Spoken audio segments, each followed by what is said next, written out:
All right, we will return to the open meeting, and our open exercise tonight, as always, is our pledge. Dr. Travis Zambezi to introduce our pledge person.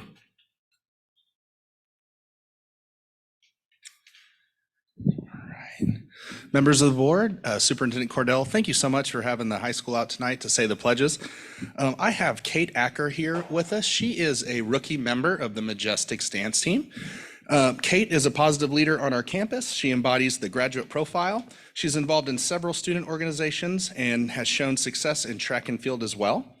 She does great academically, and we are looking forward to having her presence on campus for the rest of her high school years. And so here we go with the pledges. Y'all would rise and join us. I pledge allegiance to the flag of the United States of America and to the republic for which it stands, one nation, under God, indivisible, with liberty and justice for all. Honor the Texas flag. I pledge allegiance to thee, Texas, one state under God, one and indivisible.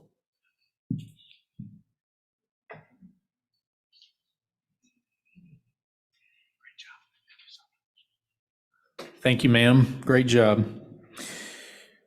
Our next item tonight is recognition, and excited to have Ms. Koenig announce our Teacher of the Year.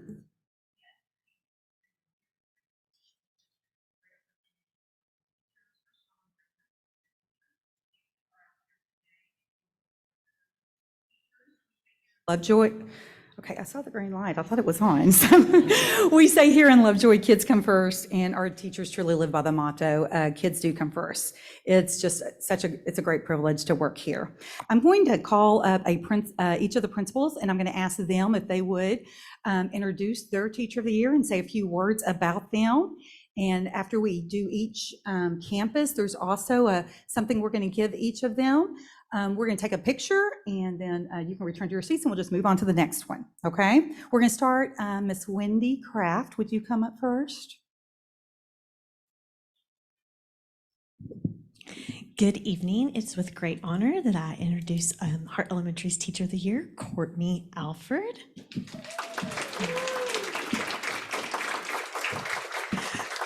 Courtney is completing her 19th year in teaching with 16 years in Lovejoy ISD as a second or third grade teacher. She has a true gift of building strong connections with all students. This is evident when she calls each student that passes by her door every morning by name and says, "Good morning." And then if you go into her classroom, she'll privately conference with students. She'll give them a great teaching tip, and then she'll say, "You've got this, you can do it." A parent shared with me that Miss Alford has been a blessing to her entire family. Her child is thriving and has more confidence in herself due to the meaningful, lasting relationships that she has built. Please join me in congratulating Courtney Alford.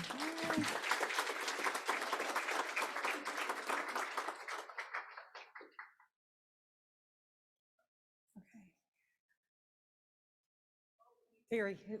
Yes, there you go. Thank you. Yes.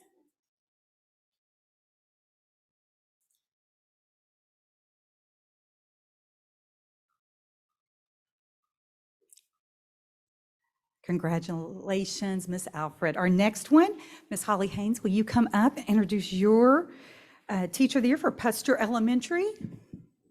It is my pleasure to introduce Ariel Stewart as Puster's Teacher of the Year this year. Ariel is our library media specialist. She is in her 9th year of teaching and her 9th year in Lovejoy. She began her career in Lovejoy at Hart Elementary as a kindergarten teacher, had the pleasure of serving alongside her a couple of years at Hart. And now we're so fortunate to have her touching not only every student on our campus with the work that she does as in the library, but also every staff member. When I say that Ariel is such a value add to the positive culture that we have at Puster, that is an understatement. There's no way to express exactly what she does for our team. And we like to call her our very own in-house Miss Frizzle. You will see her decked out in whatever the dress-up day may be, which we have a lot this week if you'd like to stop by. And she has earrings to match every book in the library, and she just does an absolutely phenomenal job, and we're so proud she's ours. Congratulations, Ms. Stewart. Okay.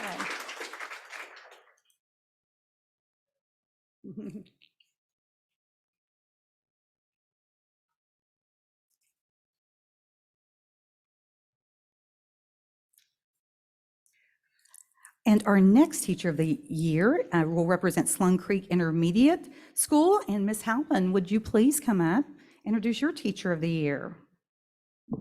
Good evening. It is my absolute pleasure to introduce Kathy Hill as our Teacher of the Year at Sloan Creek. Kathy has been in Lovejoy for 22 years, and the last 4 years have been at Sloan Creek in special education. When you see Kathy working with students, it is immediately apparent that she has a gift in helping students see their capability, and a gift to love and nurture them in the process. Her students adore her, and you can see how hard they are working for her, even when the work is challenging. Her dedication to teaching and her ability to make connections with all students is unmatched.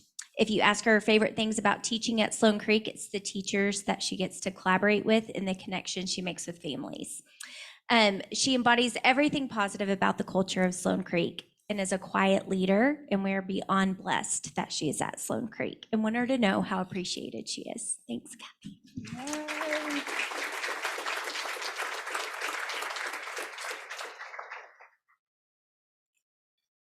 Okay.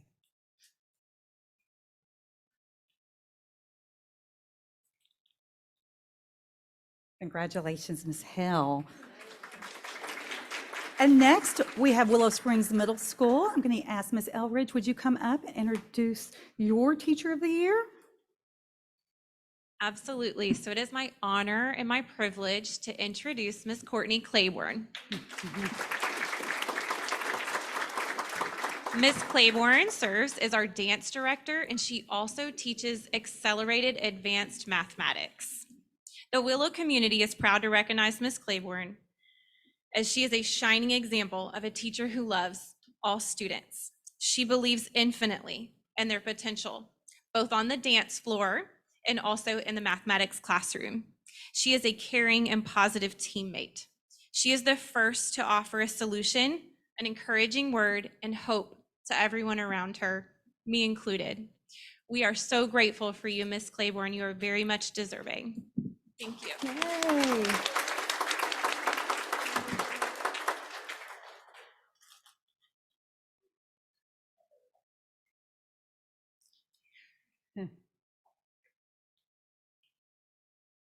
And congratulations to Ms. Claiborne.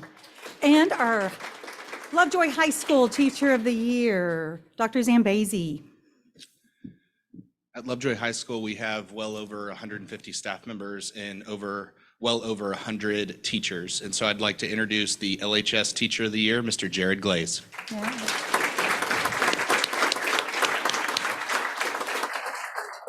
Mr. Glaze truly represents the graduate profile from a future-ready educator lens.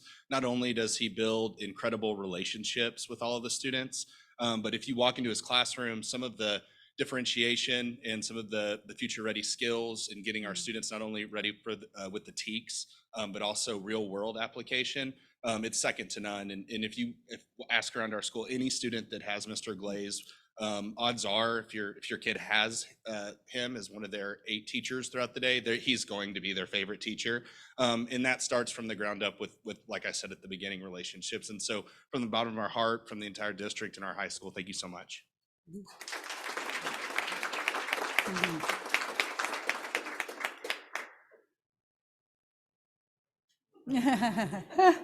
Yeah.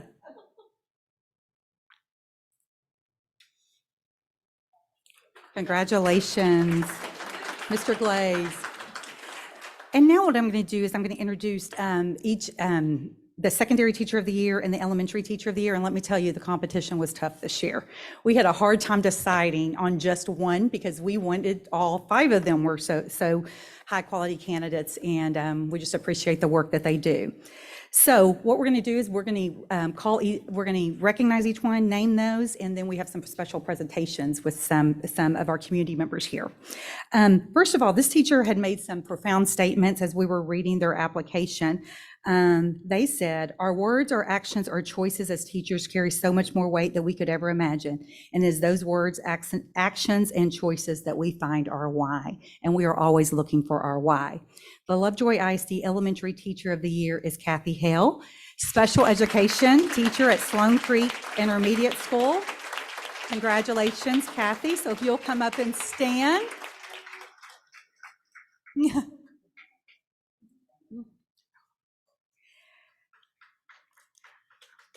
Okay, thank you. Okay. Our secondary teacher of the year is just as impressive. They stated, "The greatest way to break down walls is lead by example. In a world of influencers, why not be an influence for 150 students? It creates a perfect blend of a domino effect and paying it forward. If at least one of my students can take something from my experience of my classroom and use it for good in our community, I will always take that as a win." Jared Glaze. Congratulations. And at this time, we have some very special presentations. So first, I am going to ask Ken Henry and Matt Gilliland. Okay, if you would come up. They are from Sewell BMW of Plano. Stay right there, don't move. Okay, gentlemen, go right up.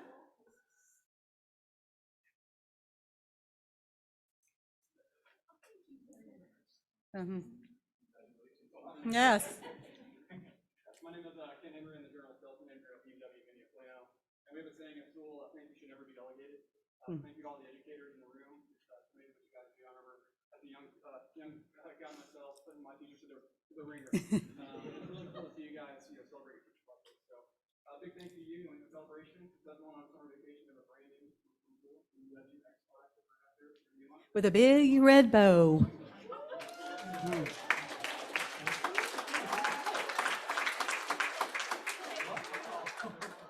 There they are. Yeah. So I have a special place in my heart for every person in this room. My mom's a special needs teacher, my dad's a high school teacher, and my wife's a current educator forever. So I have a special place in my heart. Thank each one of you for helping shape your generation. The tokens of appreciation that we give to schools. So thank you, and you get to drive the 2024 Audi Q8. For the summer. Yes, so.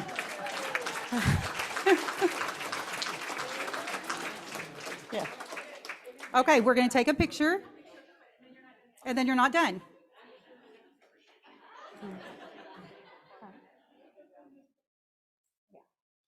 Yeah, I'll make sure.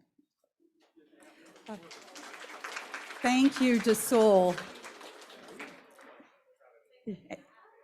Yes, and also, I don't know if y'all know, you also are giving a $250 gift card to Rick's Chop House in downtown McKinney, one of my favorite places. So thanks to Rick's also for doing that. We also have to Rick's. Okay, but and valet it, right? No. They're like, we also have another special surprise. Brian Dale, would you like to come up? And I'm going to ask Jeff, if you'll look behind you, I think there's a couple of checks there. Brian Dale, and Brian is from Commercial Bank of Texas, and he has something very special for each of you. A check each of you are going to get $1,000.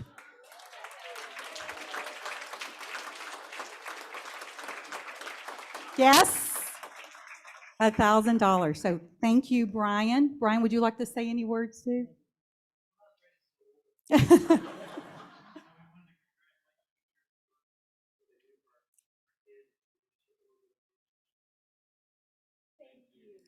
Yes.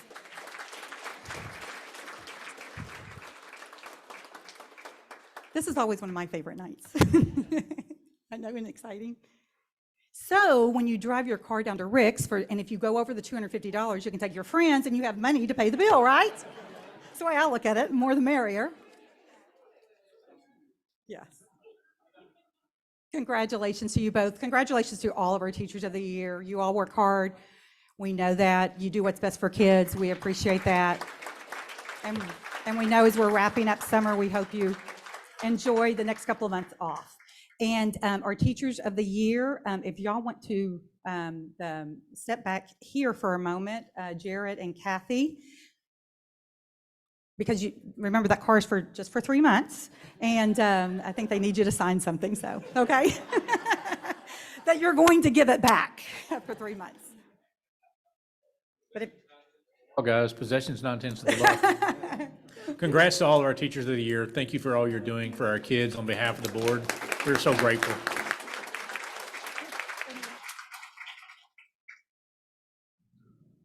All right. With that, we'll segue into public comments around agenda items for May 2022, 2023. No comments tonight. Thank you, Rodrigo. All right, item 8, if you would, please bow with me in prayer. Dear Heavenly Father, thank you for the blessing of service. Thank you for the opportunity to be here with each of these great, amazing teachers. Each and every one of our teachers, Lord, serve us selflessly throughout the year. And we just pray for blessings upon them and their families as we end this school year and head into the summer. We just pray and lift them up for their love for serving kids, and just may they feel also the service of love from us, and to know that everything they do that goes seen, and especially those things that go unseen, that we are appreciative. And Lord, we know you have a place in your heart for the service that folks do. Thank you for each of these board members and our administration. Thank you for this great community and these great parents that foster these amazing children that we get to be a part of their lives. And so we just give thanks for all those things, and we ask for your blessings upon each of us in Christ's name. Amen. All right. Item 9 is a notification item. It's in your board books, 9A and 9B.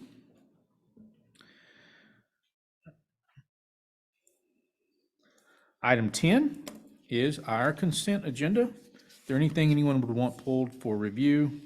If there's not, then we'll consider a motion. If you need something pulled, let me know what you want pulled. I move we approve the consent agenda. So moved, maybe for the last time. Ann Smith. Second. Second, Marvin Bobo. All in favor? Aye. Opposed? All right. With that, item 11 is the administering of the oath of office to newly elected board members. We have 2 tonight. Who's not newly, are we administering the oath to Marvin? Yes. All right. We are administering the oath to 2 board members tonight, Marvin Bobo and Mark Wheelis. So, Rodrigo?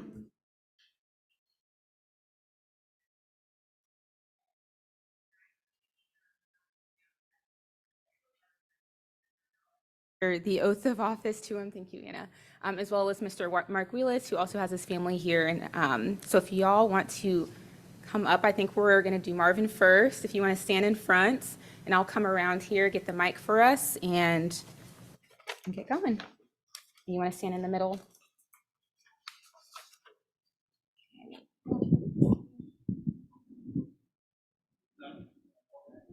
Is this for Mr. Bobo? Or you? Okay. Or both.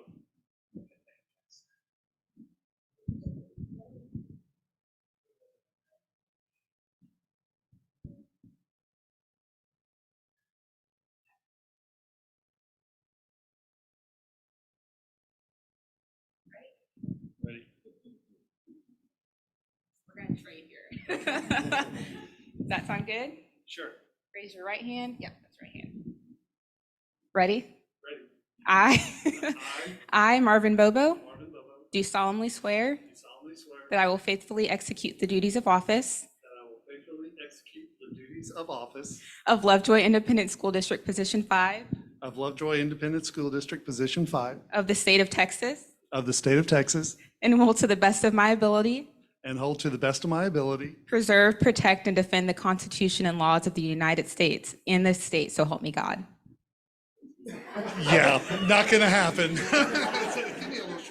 And to the best of my ability, preserve, And to the best of my ability, preserve, protect, protect, defend defend the Constitution and laws of the United States, the Constitution and the laws of the United States. so help me God.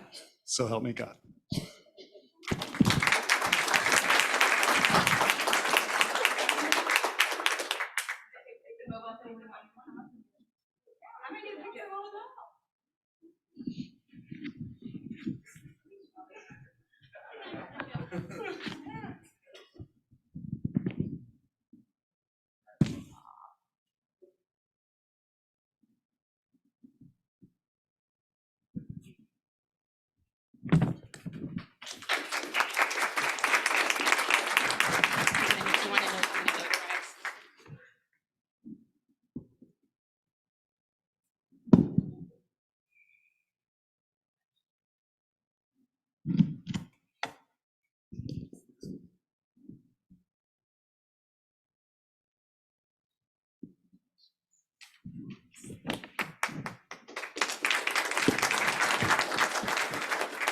All right, Mr. Willis, are you ready?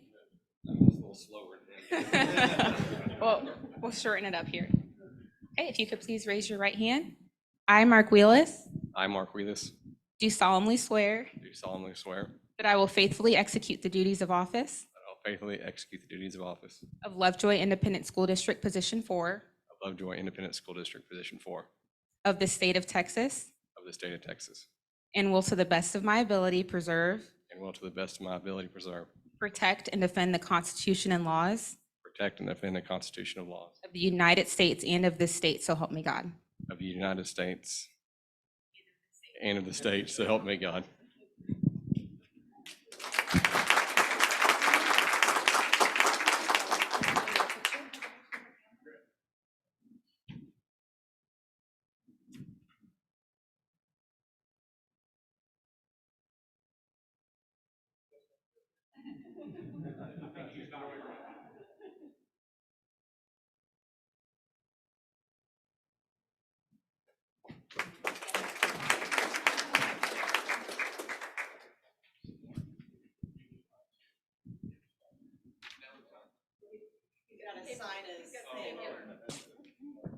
Sign your left away.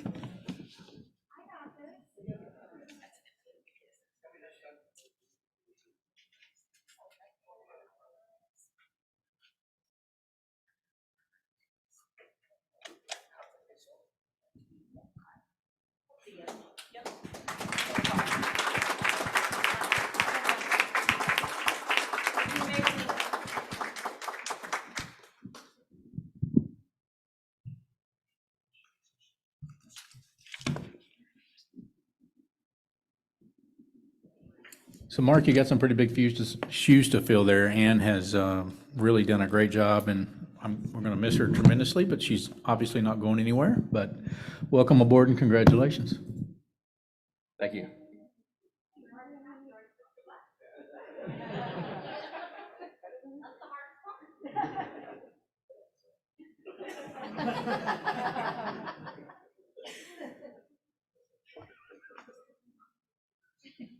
Item 12, consider an act on the 2023-2024 board officer selections.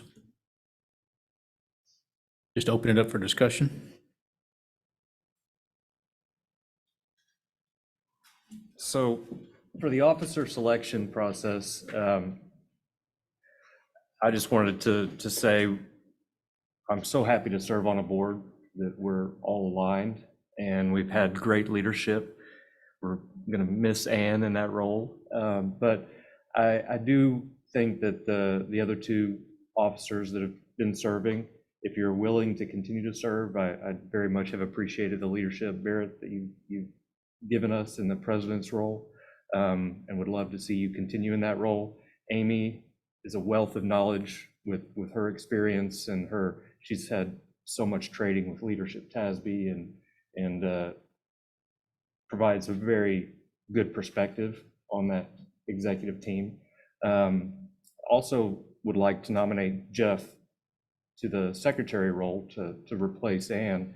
I think his legal expertise and the everything he's brought to the team, I think he would be a great addition to the team in that role if he was willing to serve in that capacity as well. So the three of you, I think, would make a great executive team, and I would like to nominate the three of you to those roles.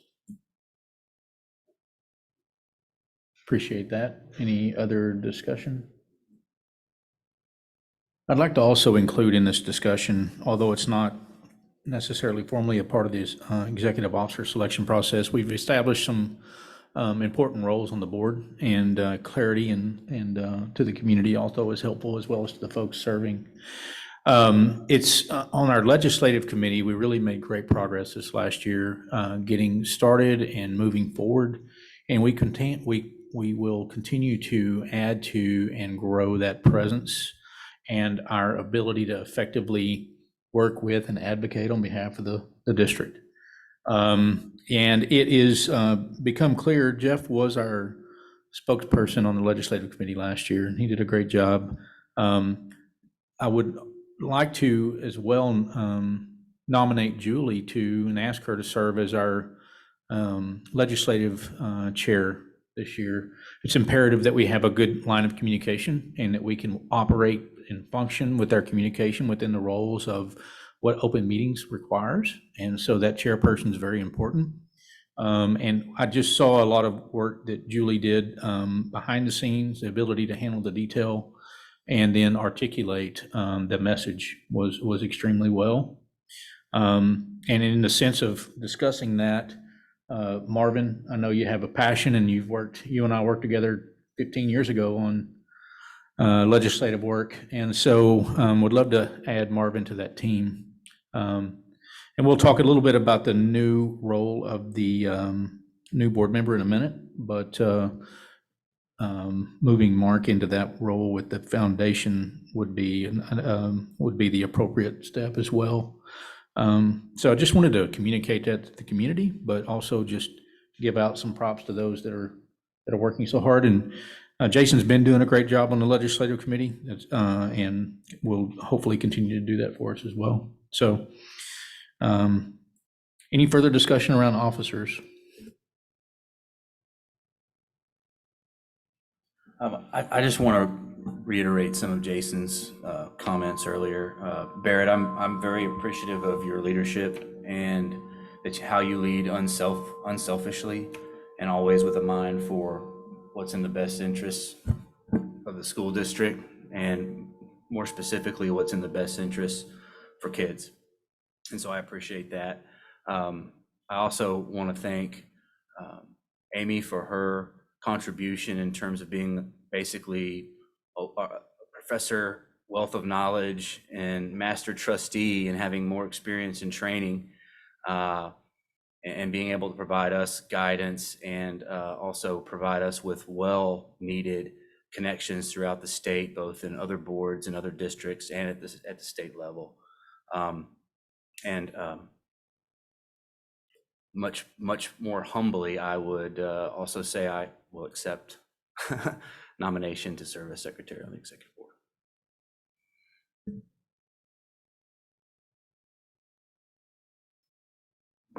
So I would move to formally nominate Barrett, Amy, and Jeff to the executive committee as officers, Barrett as president, Amy as vice president, and Jeff as secretary. So moved. Jason James. Second. Second, Marvin Bobo. All in favor? Opposed? Welcome to the executive committee, Jeff, and thank you for each of you for your service and all the roles that we fill on this board. So it is a privilege to serve as president, and I take it extremely seriously, and I appreciate the confidence conveyed, and also give thanks for each of you serving in your respective roles. Respect it so much, don't even know. Next item tonight is to consider and act on the appointment of the board member liaison to the Foundation for Lovejoy Schools. As I mentioned earlier, traditionally, this has been our newer board member. It's a great way to establish and maintain connection to one of the most important a really important volunteer group that we have here, our Foundation for Lovejoy Schools, who, if you don't know, does a tremendous job raising money to augment the success and opportunity to enhance education at Lovejoy through their grant process.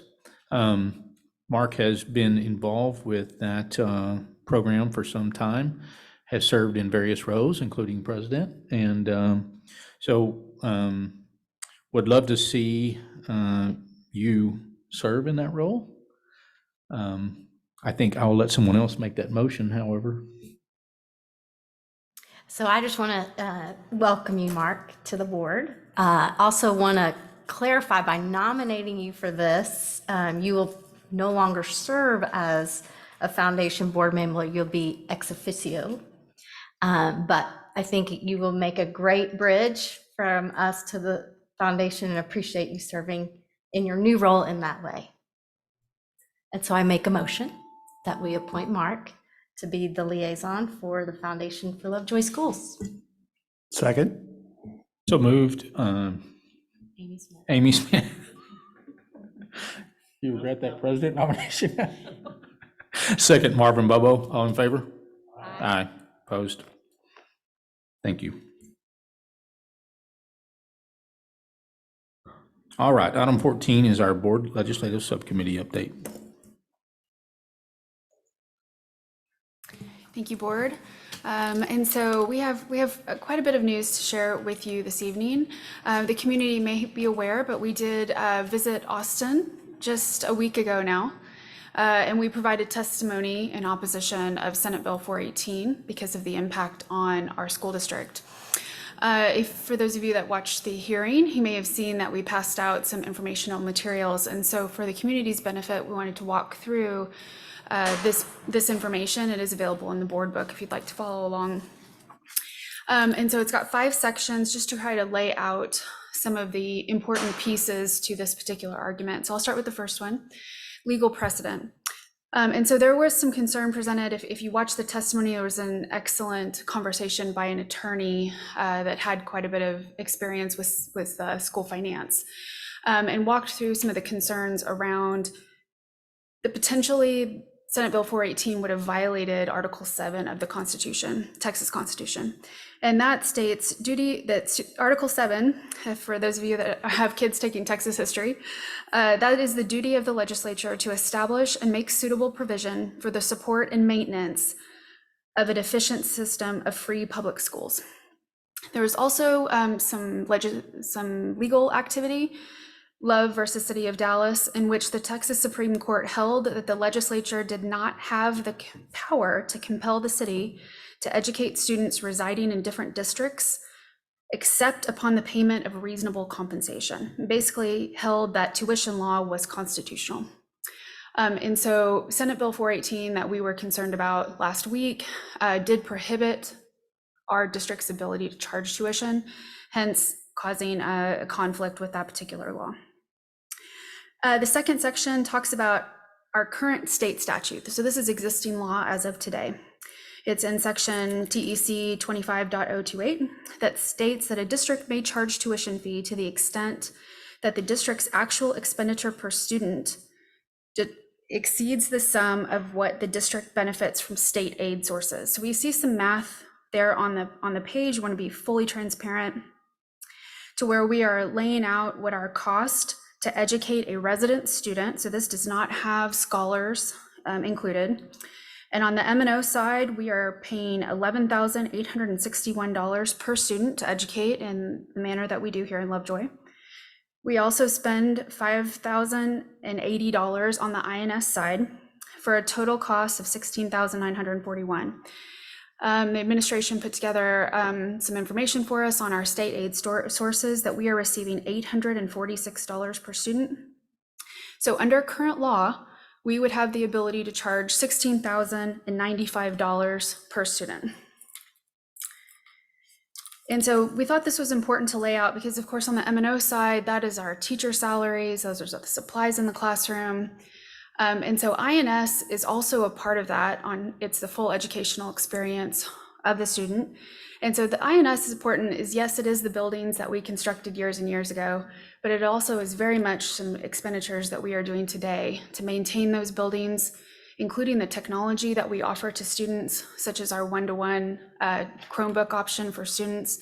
And if you have watched some recent board meetings, we've even had things like where we've expended for football helmets and other capital assets that benefit our students that are enrolled today. So moving over to economic impact. And so one thing that we talk about here quite a bit within our community is the basic allotment. How does that translate to the tax check that you write to Collin County? And so this is another way of looking at the economic impact of accepting a transfer student. So today, every student, whether they're resident or transfer, will bring the same what's called ADA, or basic allotment.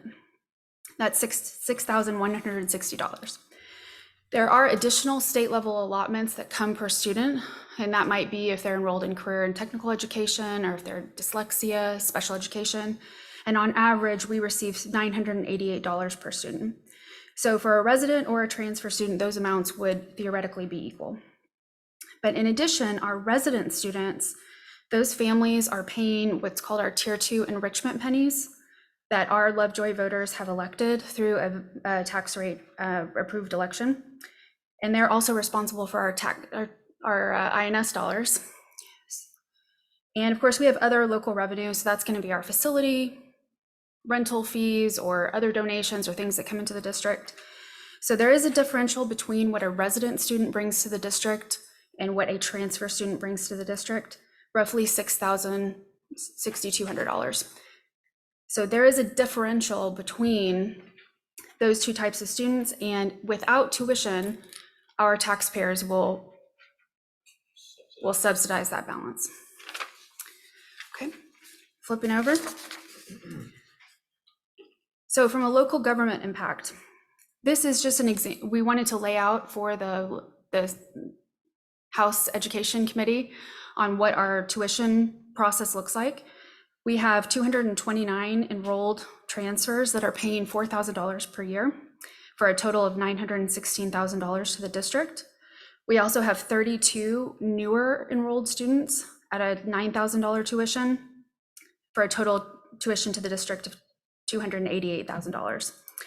So on average, our students are paying about $4,600 between those two amounts. So without tuition, and we take a look at that differential that was on the previous page of $6,200 per student, our taxpayers would subsidize about $1.6 million. And additionally, we walked through some practical concerns through the testimony process, just logistics, to be able to implement something of this size on September 1st, be able to hire all of the staff that we need to hire. What's the impact to UIL? Does it change our student ratios? And how do we define capacity in order to implement that particular piece of law? I'm going to pause here for any questions. For those of you that don't know, have to give kudos and praise to our entire board, but specifically Julie and Jeff, who went before the House Pub Ed Committee and testified on Senate Bill 418. They both did an exceptional job laying out the concerns and were able to engage in questioning. Julie got quite a few questions and did a really great job being able to respond and work through that in a definitely the cards are stacked against you and those kinds of things. It's an acquired taste, something that as you do it more, you'd be better able to handle it. Julie did a great job, as did Jeff. And for all rights and means, the effort was extremely successful. Senate Bill 418 did not get advanced out of the House, did not get voted on, and by all means, it died. So I think they had a huge part in that. They were not prepared for the taxpayer impact discussion. I don't think they really know exactly what they're doing when they're doing it, based on the unintended consequences and, quite frankly, the ulterior motives they have around passing these legislative measures. And so one thing I did want to clarify on the ADA for a transfer student on item number 3, and this is something that really, you know it, but you don't know it. And when you start to think about it, it's pretty daunting. So when a transfer student comes into the district, we receive ADA. That ADA is our own tax dollars that would have been recaptured otherwise. We're not receiving any money that comes with that kid. The only money we get is from the state. So I think for the community to understand where that money's coming from, it's our existing tax dollars that would have been recaptured by the state and added to the major surplus that they've been able to generate and not put back to schools. So that's where that money comes from. Also, the other piece is our bonds that we have issued to pay for these buildings, they want to discount and in their testimony tell us that we shouldn't be collecting for the money to service our debt. We have $200 million in bonds issued that we're servicing to pay for these buildings we've built. They're built, but they're not paid for, one. And two, there are INS impacts that come from these INS funds that affect us currently, as well as the maintenance to maintain and keep these properties in a desirable condition. So it's hard for me to understand how that's not worth anything. One comment I thought was maybe you should just wipe away that part of our tax bill if you don't think it's worth anything and pay off that debt if you think it's worth nothing. So it's hard for me to they know that's not a reasonable argument. They weren't able to really address that appropriately. So I just wanted to add a little bit of color to that economic impact comment. And then again, praise Julie and Jeff for getting up there and testifying. If you've never done that or seen it, it's worth going back and watching.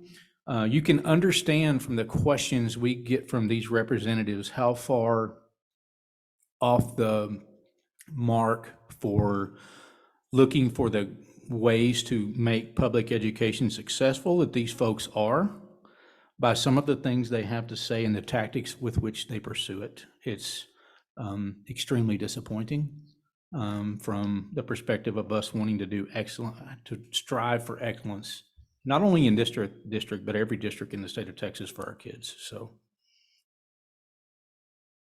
Good point of view. So to Barrett's point, this bill did die in committee on Saturday, I think was the deadline for that bill to move out of committee. And so while we're thankful that 418 may not pass, that we do have a concern we would like to discuss with the board today is it does appear that this same language regarding prohibition of tuition, but also state mandated transfer program. So it won't look like Lovejoy Scholars that we have today. It is a state mandated program with specific admission requirements and order of admission. That language has been added to additional bills in the Senate. One is a committee substitute for House Bill 890, and the other is a committee substitute for House Bill 100. Those are the two that we're aware of, could be others. We are approaching the last week of the legislative session. We do anticipate there to be quite a bit of changes that are going to take place this week, and that may move around from day to day. But in general, we are concerned about that transfer language being implemented in other bills without maybe potentially have as much scrutiny on that. So with respect to House Bill 100, I think the Senate, and this is just my opinion of one, I think the Senate is trying to move or position itself for negotiations for a special session. And so what you've seen is state leadership has said, here are our priorities. School choice is what they like to call it, being one of them. The House has modified the Senate bill, and now the Senate has modified the House bill and moved those positions further apart from where they started. So the problem that affects all public school districts, and I'm hopeful that now that some of this transfer language, some of this voucher language has been added to what was once the House Bill 100, the public school finance bill, it'll bring some attention to these issues, and other districts who've been fighting other fights off that affect them individually. They've been fighting other fights. They can now, all this is going to be in one place, and they can focus their attention on it. But there's a couple issues here, both with respect to prohibiting us from exercising our rights under existing law to charge tuition, taking local control away and local discretion of a school board to decide under what terms it will accept out-of-district students based on its economic impact to its taxpayers and based on its capabilities to deliver education is really important. And it's unfortunate that what it seems to me is that the federal government's been trying to make the state do what it says it should do. Well, now the state's coming around and doing the same thing to us and trying to mandate what we should do. And so I see a little bit of disconnect in that philosophy. But, essentially we heard comments, during the legislature of, school district boundaries being fictitious entities or school districts being fictitious entities, and basically talking about, a world where no school district boundaries exist anywhere in the state of Texas. And so this not only affects Lovejoy, this affects every public school district in the state. And a lot of school districts accept transfers, and quite a few accept transfers and charge tuition. So we're not the only ones, but I think everyone's kind of been so focused on fixing the funding issue, they haven't had time to look at this. Well, now, so here's what the Senate did. They put the transfer language into the House Bill 100. They put the voucher language into the House Bill 100. Oh, and they reduced, the House had carved out $90 increases in the basic allotment. They cut that to $50. So when we're dealing with an economic situation that anybody who watches the news, or anybody who goes to the gas pump, or anybody who goes to the grocery store, nobody can convince me that in the last 3 years we haven't been experiencing double-digit inflation, somewhere in the range of 17 to 20%.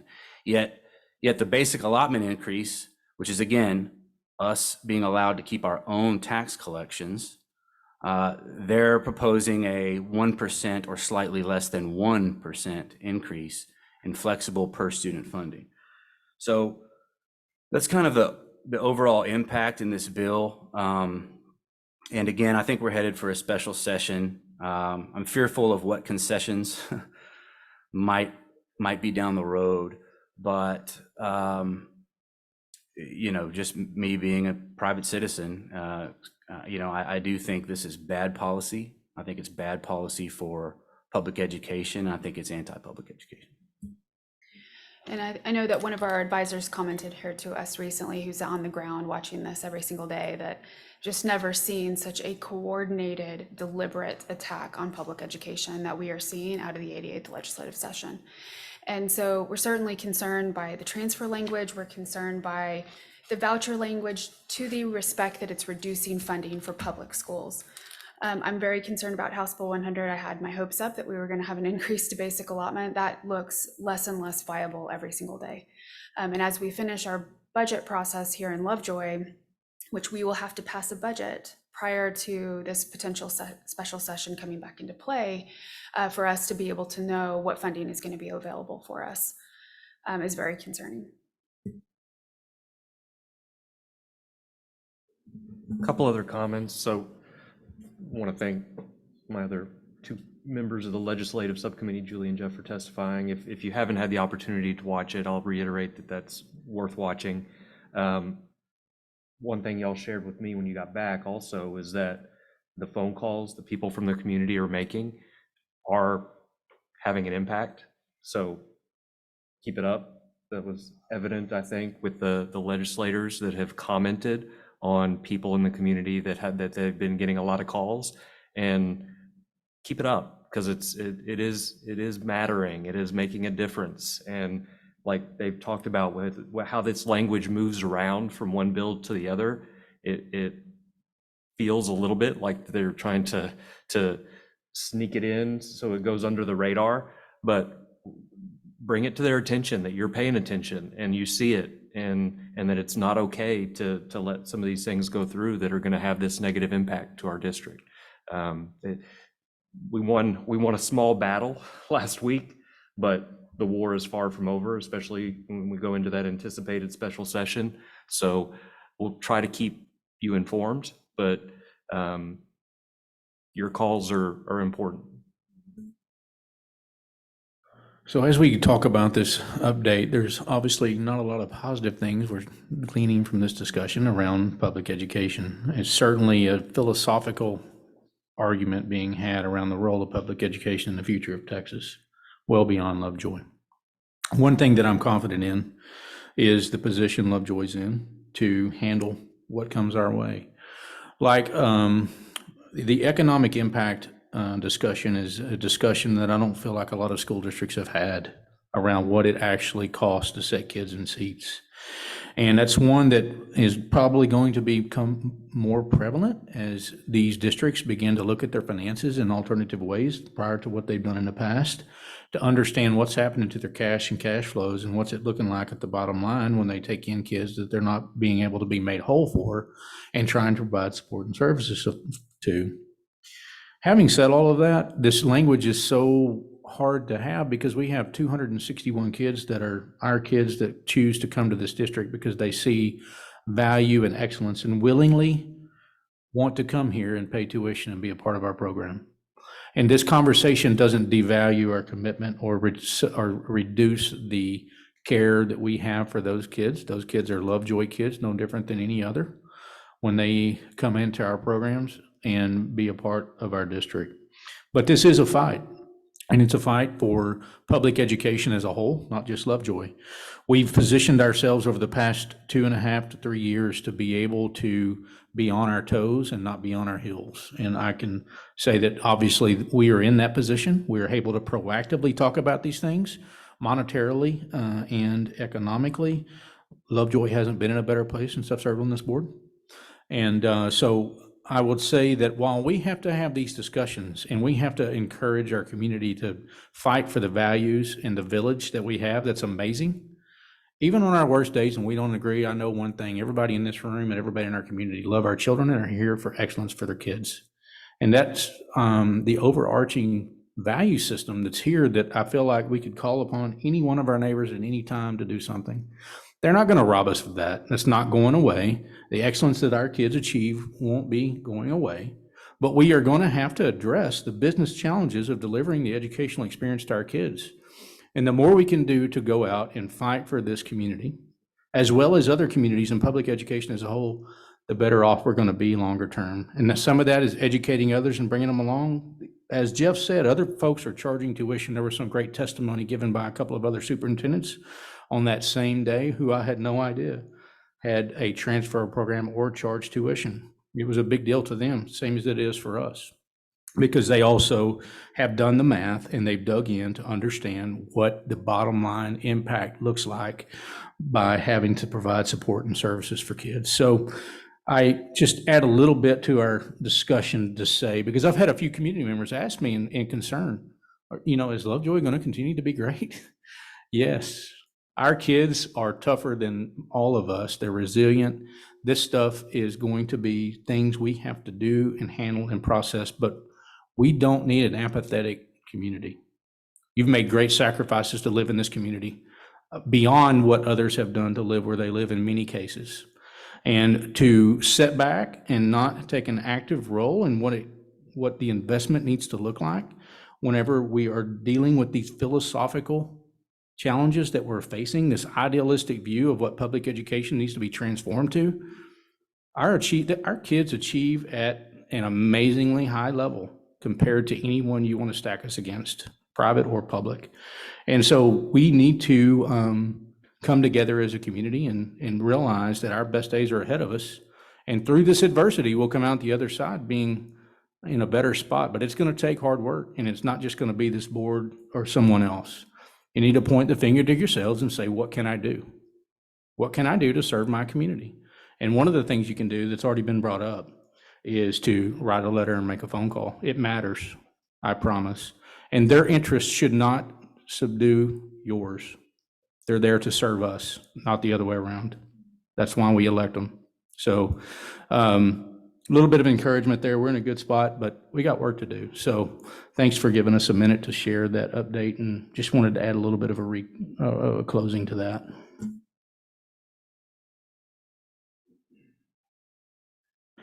All right, item 15 is a presentation on the Board of Trustees calendar. Rodrigo, I think you have some updates for us. Correct. Good evening, Board of Trustees. So as you pull up, I believe I have a paper copy and as well on your agenda. And I do just want to state that this is a draft, just for your review tonight. It's not an action item. However, we want you to provide us feedback, anything that we can take back for the 23-24 Board of Trustees calendar.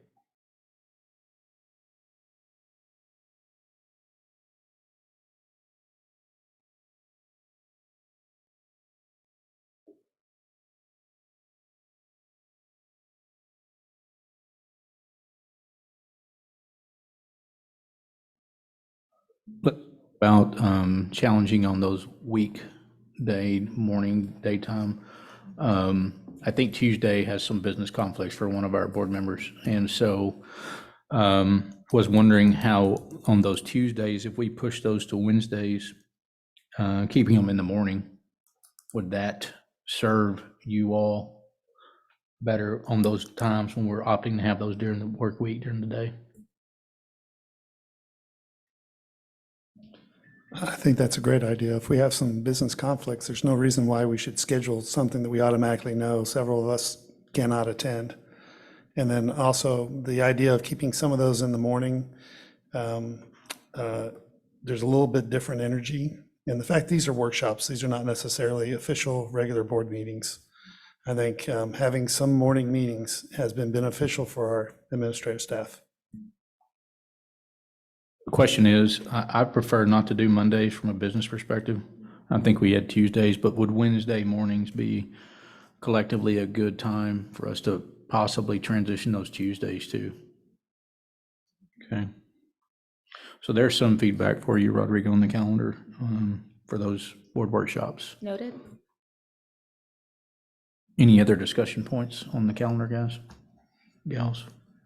I mean, I just had a general comment that, you know, morning meetings are difficult for me, just because I don't know, as I sit here today, what the calendar in terms of trial settings and hearings and depositions might be scheduled, and that's something I'll just have to work with. You know, I have the ability, I haven't missed a workshop, I don't believe ever, so, you know, if I have to attend one remotely, I will certainly make those efforts to do that. I just a general concern, not necessarily a complaint about this calendar, this draft calendar, is that I think we had, and I understand, you know, we need to balance, you know, the needs of the board and the needs of the staff, and I understand morning meetings are better for the staff. I think we had 2 board workshops in the morning this year. This looks like we're going to have 5. It's not a major increase, but it is an increase. And so I just, you know, want to be mindful of the fact that those of us that have day jobs, at least at present, you know, just be mindful of that and not let it continue to kind of evolve into where we're doing more and more and more during, you know, weekday work hours. That's all. And you've got 5 of those, and then we'll have 10 or 11 foundation meetings in the morning, so take that into account. One thing we've done as a board, I would say, and it's a compliment, but it's also, never would encourage someone not to attend, but certainly may have to prioritize at different times, all of us, including myself, you know, what we have to do and need to do. And then also, I think we could utilize, to the extent possible, the Zoom meetings, but even though this is on the calendar, doesn't mean as we move forward and we see something proactively that we can't amend it and change it. We can, absolutely. So just keep that in mind as well.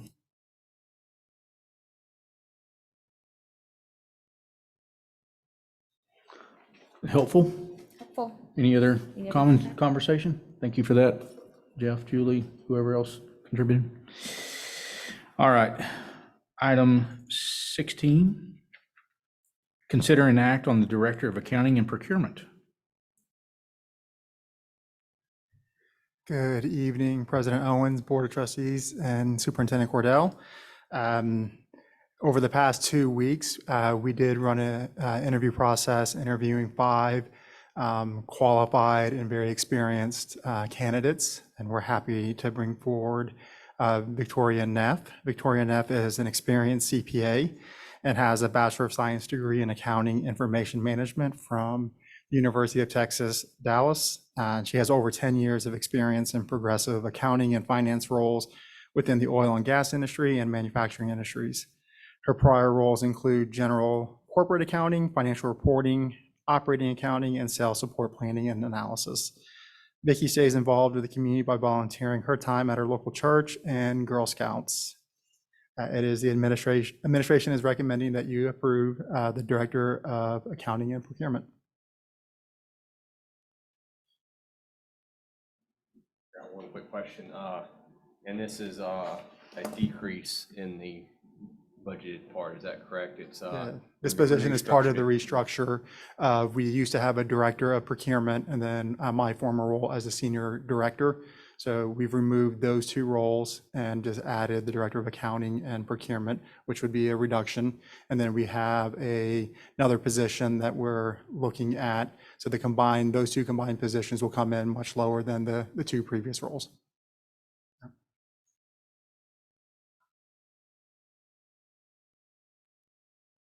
There's no more discussion, I'd consider a motion.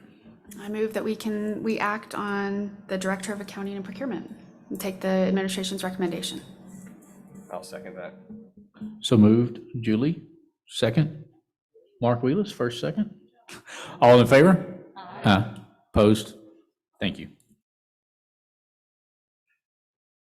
All right, item 17, consider an act on bus cameras. Kevin Parker. Good evening. If you'll remember back at the workshop earlier this month in May, I shared with you a presentation about just the need for bus cameras. We have all of our general education buses are absent from having bus cameras. And we do actually have one of the larger special education buses that does not have a bus camera either. So our 6 non-CDL buses, they do have bus cameras. So our numbers are adjusted a little bit. There we go. In that our current fleet is 26 gen ed buses, 7 special education buses, and this is our routes as well. So again, this is the same general information that I shared with you, the numbers being adjusted just a little bit on the number or types of buses that we have. Like I'd mentioned, we have cameras on all of our buses except for our gen ed buses and that one larger special education bus. The 6 buses that we have cameras on are removable hard drives. They are not Wi-Fi based. And so the potential project would convert those hard drives over to Wi-Fi based cameras on our special education buses. Again, I mean, the benefits are immense as far as what the bus cameras will allow us to do as far as the safety of our drivers, the supervision of our students while they're on our buses, and the buses are en route. Again, these are just a couple of the photos that we have on our buses, or what the potential bus cameras would provide to us. The one on the left is one camera's view of the bus. We would have 4 of those on the roof of the bus, and then potentially if we added a 5th camera, it would have the driver's view, as you can see on the right. And so the cost, again, it was adjusted, actually went down a little bit because we adjusted the number of buses that we needed cameras on from the 27 gen ed buses down to the 26 gen ed buses. So we would install 4 360-degree cameras plus 1 windshield or 1 driver camera on all of our buses. And then that would also include the wireless server that would serve the cameras, and 33 Wi-Fi bridges and antenna kits that would be installed on all the buses for a total cost of $112,650. If you'll remember, the funding for this project would come from having some bond projects previously funded and agreed upon by the board that came in under cost. And so we have some monies we had some projects that were, I'm getting my words confused here. We have some projects that came in under budget. That's the best way to put it. So we have some monies that are left over, and you can see the breakdown of those there. So if you will, the recommendation of the administration is to consider and act on the installation of the bus cameras on our gen ed buses, the conversion of our Wi-Fi of the hard drive cameras over to Wi-Fi. Sure can.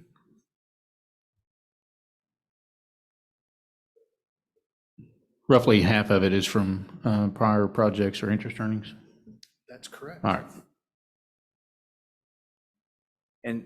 And just to kind of go back to something you presented at the workshop, the wireless server and the Wi-Fi bridges and antenna kits, those would allow us to, once the bus enters the barn, it would automatically download the data from those That is correct. cameras, rather than us having to go in and harvest, for lack of a better word, each individual camera hard drive. That's correct. So when the buses come in off of route in the morning, they come back into the bus barn for the day. That would start the download of the morning route. They go back out on route, and they automatically, the cameras automatically turn on when the engine turns on.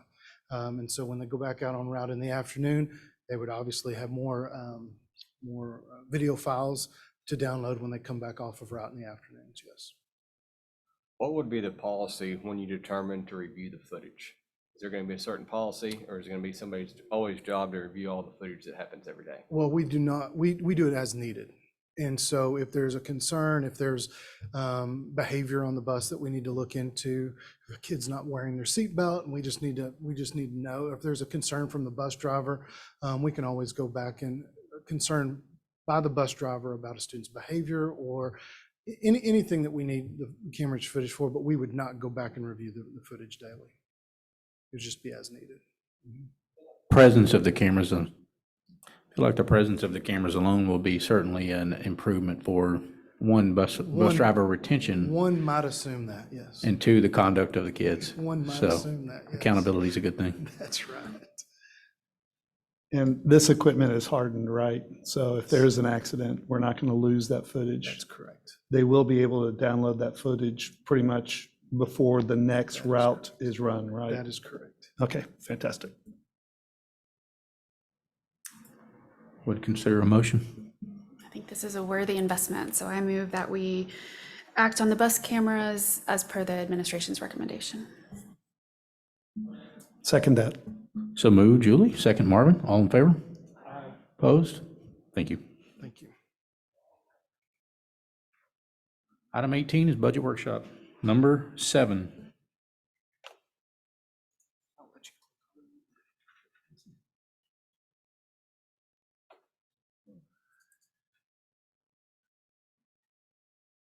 All right, the light is on.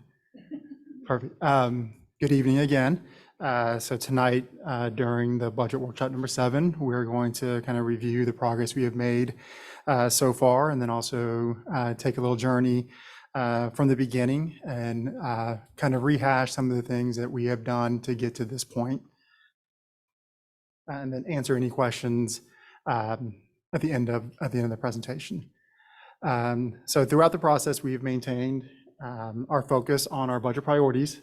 So for the 23-24 budget priorities, maintaining a healthy fund balance, employee compensation, attendance and enrollment, while also facing some of our current challenges and trying to respond to those challenges through retaining Lovejoy ISD's legacy of excellence, and then also teacher, staff retention, recruitment, and support, and then responding to our current funding challenges given the current 88th legislative session. So the path to developing the 23-24 budget, it all began really back in 2020, 2021, when we ended the fiscal year in June. At that time, we had ended the fiscal year with a fund balance of roughly 74 days of operating expenses. Given the timing of Lovejoy's cash flow and the high dependency on tax collection, it is recommended by the GFOA to maintain a fund balance greater than 90 days. So as you may recall, in November of 21, we were really worried because of our low cash balances, and we were exploring different alternative liquidity measures, either through a line of credit or through a loan, in anticipation that we may not make payroll. So during the 21-22 fiscal year, we also formed the district's Financial Sustainability Committee. And coming out of that committee, they had recommended calling for a VATRE during the 22-23 school year. Throughout the 21-22 school year, Lovejoy ISD incorporated efficiencies and maximized grant opportunities such as ESSER supplemental to improve its fiscal or financial position. The original adopted budget anticipated a surplus of roughly $69,000, but that also assumed an attendance rate of roughly 97%. Given that year, we ended the year with roughly 95, little in between 95 and 95.5%. But yet we still ended the year with a $2 million surplus, raising our days of fund balance from 74 to 103. Even though the non-passage of the VATRE, we continue to work and strive towards making efficiencies and bringing efficiencies forward. And we were faced with a difficult decision in March and passed the reduction in force, but we've also incorporated a lot of program restructuring to help support in our 23-24 budget process and also maintaining that healthy fund balance of above 90 days. So right now, we're anticipating to end the year with a healthy fund balance of 130 days. We're still currently projecting that we'll end the year with roughly $3 million of surplus in the current year.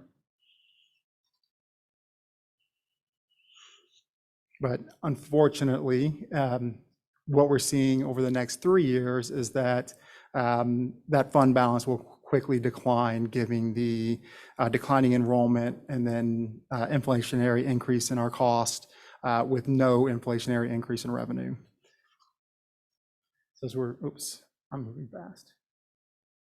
All right, so as far as the budget assumptions for the 23-24, as we focus on the fund balance, our priority number one, we are going to continue our Lovejoy Scholar Program, and we're still anticipating that we'll collect the tuition, which will have an annual revenue of about $1 million.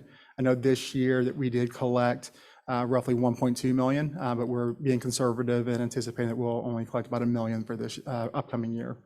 The scaling of staff due to declining enrollment. So as staff have left, we've taken a look and see if due to enrollment, if we really need to fill those positions. So we're able to eliminate some positions due to that, which caused an expense savings of about $240,000.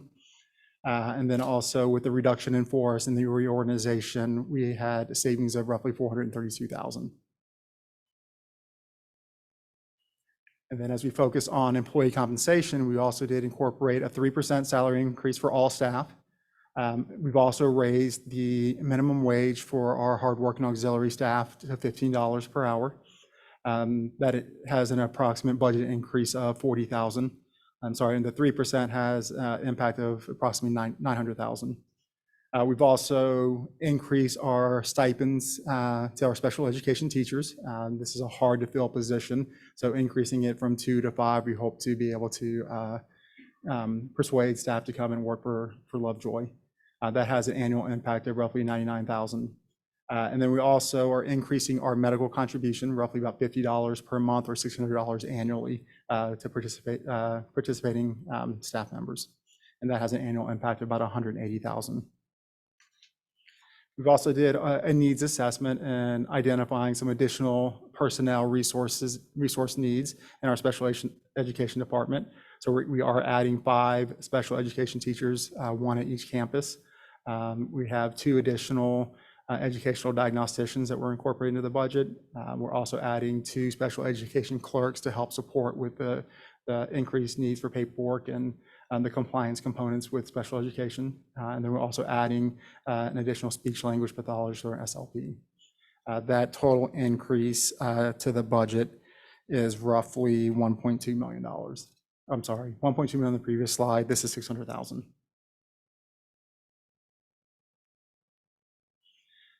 So, and then just rehashing some of the additional M&O budget assumptions that we have been sharing over the past 6 budget workshops. There's 7% annual property growth and then a 3% inflationary increase on supplies and materials, but only 2% annually.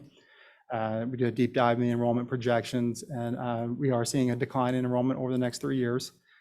We still are maintaining an attendance rate of 95.5%. That's what we've seen for the past 2 school years. And until we start seeing that climb up, we'll adjust appropriately if we notice that that is improving over the next couple of years. And then we switched from a 1% of recurring revenue for contingency to a fixed $300,000 amount. And then we've incorporated the increase of the guaranteed yield in the Tier 2 state funding, which is still the recommendation coming from TASBO Center of School Finance. So we incorporate all of the budget assumptions that we went over. We can see we're still going to have a deficit budget over the next 3 years. We did remove, per the request, the extracurricular fees from this and also remove the transportation fees. So when looking at this, we can see that in FY26, we're back to square one of the 2020-2021, which is 74 days of fund balance, which is alarming. So how do we get to a balanced budget? We believe we can get to a balanced budget if we look at our transportation and what we're charging for transportation.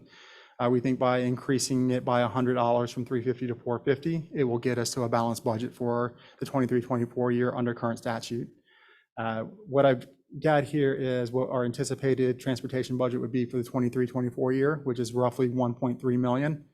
And the state only funds us about 185,000 towards transportation. And then what we've currently received in fees is roughly 392,000.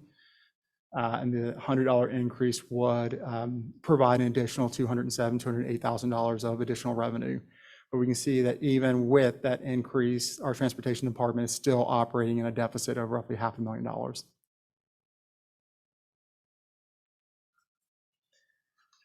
So an update on the legislation, a legislation update, which was already shared earlier with Senate Bill 418 and the insertion into the committee substitute House Bill 890. So the impact to the district here would be about $1 million. As far as the requiring out-of-district transfers, originally we had mentioned like the 1.4 million, and on the handout you see a 1.6. The 1.6 is more of an accurate number than what we have previously provided with 1.4, and that is purely the state aid. So if we had 0 out-of-district transfers from the state aid formula, we would lose the 1.6 million. So in total, without the tuition or the state aid, it would be roughly a $2.6 million hit. Another concerning Senate bill that was passed out of committee in the Senate was Senate Bill 1814. And what this is, it essentially takes away local control in deciding the tax rate for INS. What this would do, it would set the minimum required debt service would be used to set the tax rate for the district. So any excess revenue at the current tax rate would not be available to pay down existing debt. So for instance, if this was incorporated in the current year, we would not have been able to use that excess revenue to pay down $3.2 million of existing principal, which saved the district roughly $400,000 a year. Right now, what we're anticipating is to be able to pay down an additional 3.2 in the 23-24 year. That would be an additional savings to the taxpayers and to Lovejoy ISD.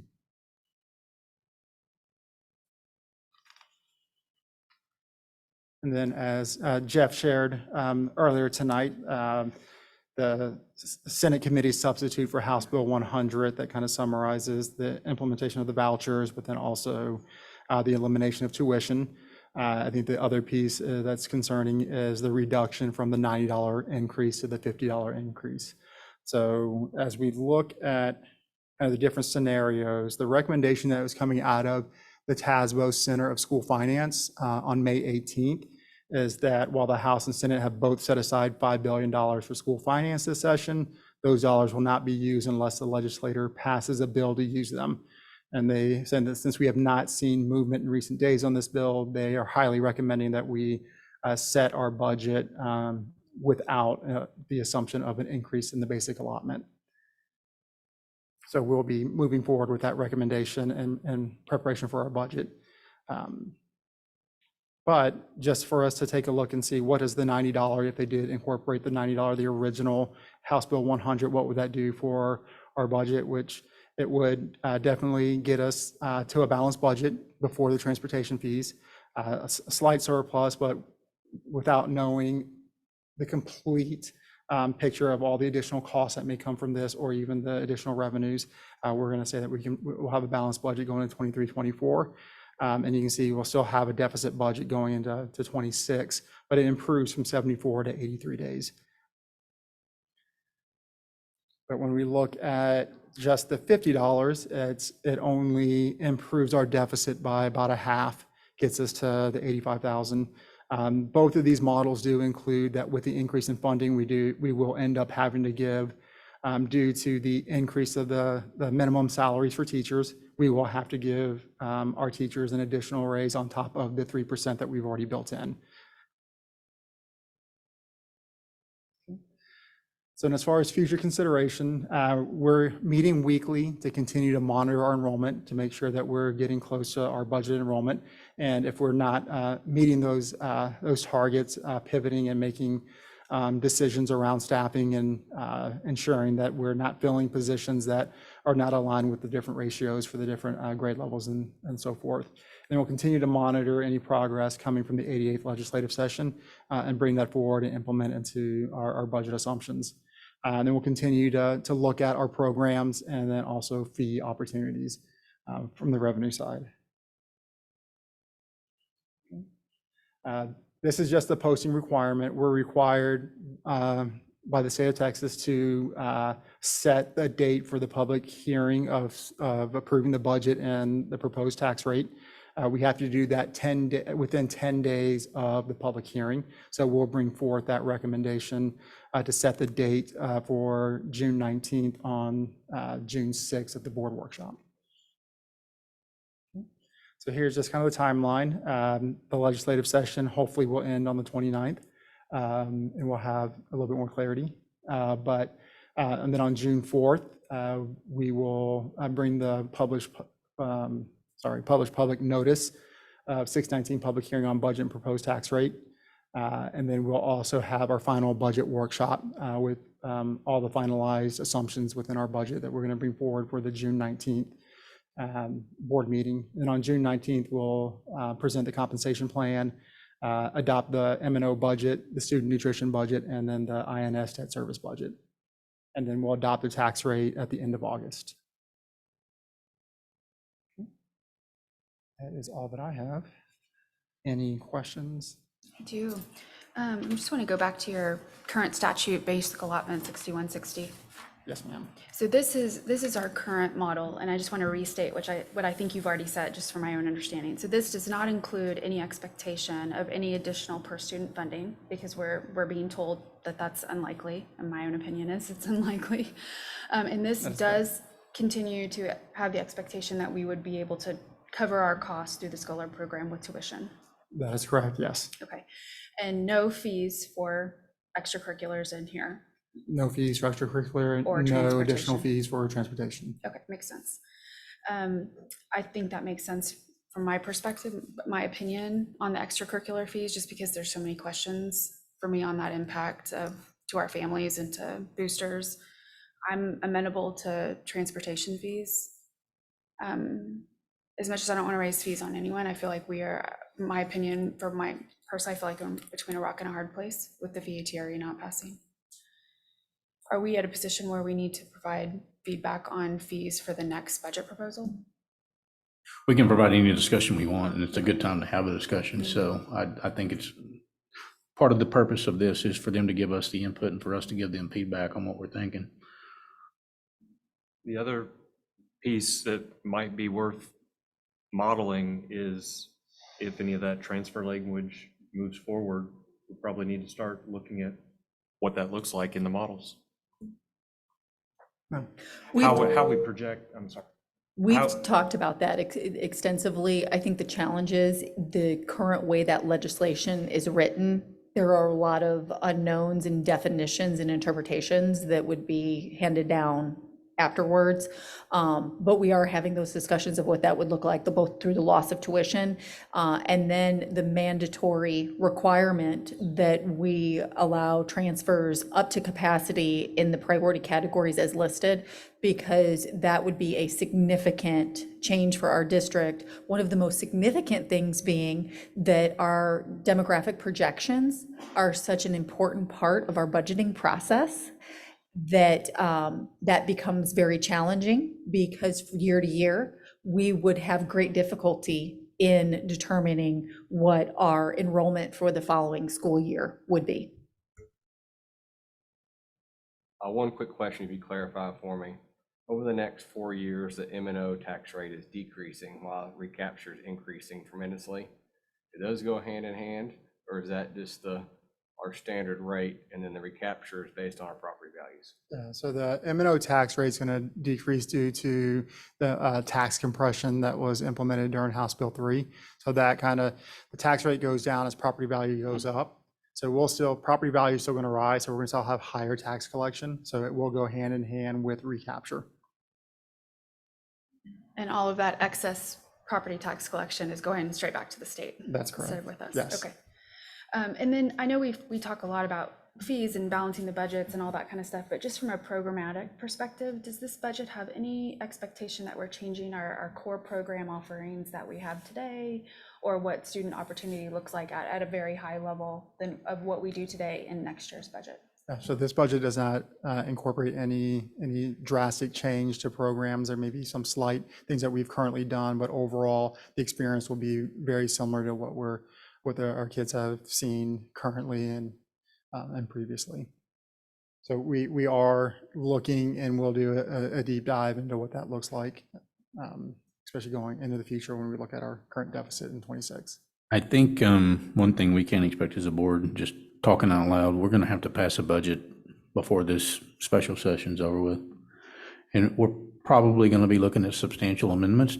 I know we will, if there are changes. And so the community also needs to know what we're facing and how we're going to handle that. But I think certainly there's a high threshold, even though they want to be able to change the Constitution of the state of Texas, and the legal challenges around that are going to be hard and factual, not idealistic like this testimony we've had and these arbitrary questions that are just ludicrous and crazy. So I'm definitely supportive of us pursuing business as usual until we know otherwise. I, like you, Jason, want to know the curiosity of what's the worst it can be, as my worst case thinker hat tips into the budgeting process, but this is not like any other business I've ever ran. So I would also comment on the extracurricular fees. Certainly have an adversity to them. However, we certainly have made a major sacrifice and investment to live here. And I think that to the extent we can protect that, I want to, but I also know that we have to consider things we have in the past. And so if we can even have some small deficit going into this next year that we can manage, I'm also, from a feedback perspective, feeling like not being too quick to react to things until things flush out, I think, is a smart place to be. Certainly no programmatic changes in the budget and the discussion. So I appreciate the reiteration of that, but just two feedback points just for discussion to give there. Yeah, and I think in addition to what Katie raised about some of the unknowns in terms of some of these bills not defining capacity, having an ill-fated timing of implementation, which, the bills say September 1, that's into the start of our school year next year.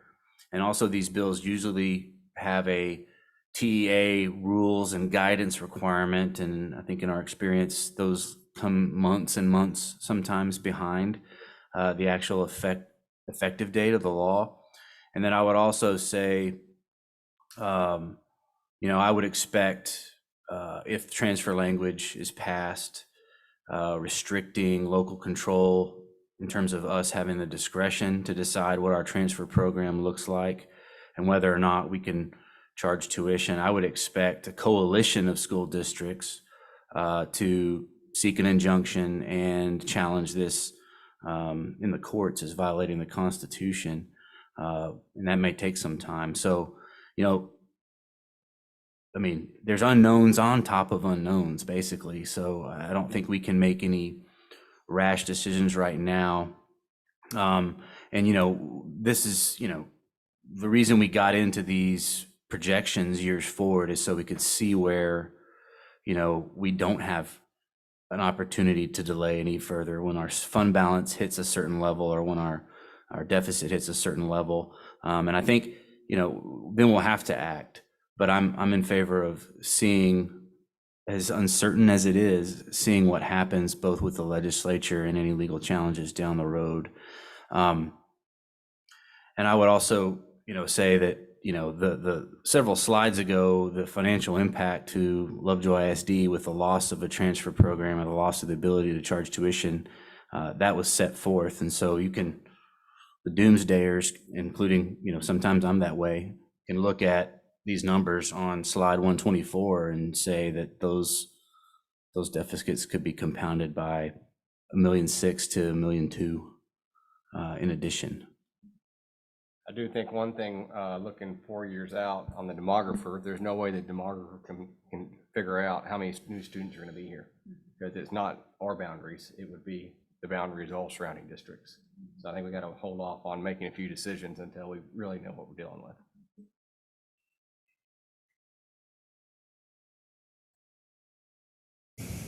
Good feedback. Any other comments? Just appreciate you calling out that 1814, the legislation. That's one thing that we missed during the legislative update. That would completely take away our ability to control our own debt balance and manage it efficiently and pay it down and save this community interest. And so it's just another way of it's a, death by 1,000 cuts, basically, to take away local control and the impact of 7 elected members of this community. I would just like to add one more comment. Having been through several of these, I appreciate how much effort has gone into getting us where we are right now. We're having very different conversations, being able to look forward without panic and knee-jerk reactions, and that's a really healthy place to be. So I'm super grateful for all of your hard work, everybody, to get us where we are right now, to be able to be more thoughtful in our future. Amy, I appreciate you saying that. I actually was sharing that with Cabinet this morning. The amount of work behind the scenes for our leadership, which very much includes our principals, and really all of our staff and teachers, the amount of flexibility that they've had to have. And we know some of the very difficult decisions that we've had to make have had they've had real impact on people, whether that be staff, parents, students. We always want to be mindful and understand that impact. But I appreciate the proactivity of the team and the way that they have collaborated in order to put us in the best possible position at this point in time.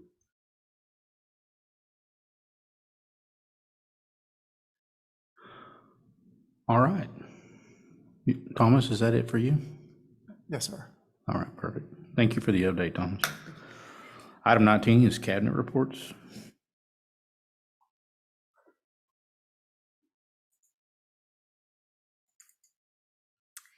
Good evening. I have some really fun stuff to share tonight. If you ever just want to find a happy place, just walk down the hall here to the Child Development Center. We have just some amazing staff members and great kiddos, and I just wanted to give you an update on what's been happening and what we were looking forward to for the 23-24 school year. We are going to be, with our enrollment, we are going to be adding an additional section of pre-kindergarten 4. We've had an increased interest for next year, and so there will be 3 classrooms, pre-kindergarten 4, and we are also going to have our teachers. Our teachers are certified in early childhood, but we're also asking them to complete their special education certification, or the new ones that we're hiring are duly certified. And that is a way that we can kind of streamline some services, that we can serve them in the general education setting with the teacher being duly certified. So we're excited about that. And then we have right now 1 section of pre-kindergarten 3. We've started a wait list for a 2nd section. And we are also going to have a dual certified teacher in that classroom as well too, so that they can serve our ECSE kids as well as our 3 and 4-year-olds too. So, and just a reminder that we are going to be phasing out our infant through 18-month childcare. And recall from the 21-22 school year, we did share that that was a program that was incurring significant costs for the district. So we finished out the year with our current infants, or where they were aging out, so that they're able just to transition into our 2-year program, 18 to 24 months and up. So that's the plan for next year. Also, we hosted, as you recall, we also are going to be partnering with Alphabest Education. We hosted an open house last week, and they were set up down here, and there were actual stations that our kids and families could go through. And Ms. Perkins and I were standing at the door as people were leaving, and they were very excited about what this program can bring for our childcare programs and for after school. And then hopefully in the future, we can do it during the summer months too. And we are going to be offering this on our teacher planning days for families that need childcare for a full day as well. And then we also celebrated our little ones last week for pre-K graduation. It was a fun night we had here in the gym, and had some, the kiddos sang. They were super excited. And at the end, I wish I'd gotten a photo of this, but they threw their hats up just like we do at our high school graduation. So I'll be sure next year and have some pictures, but I think our families and our kiddos had a great time. So. And then I just want to give a shout out to Amanda Puckett and Aaron Perkins. They have done an extraordinary job this year with the early childhood programming and the leadership that they have done and led. It's incredible. And I do think that that's why we're seeing some growth with the program of what they are bringing forward and bringing the community in. So that's what I have to share. So thank you.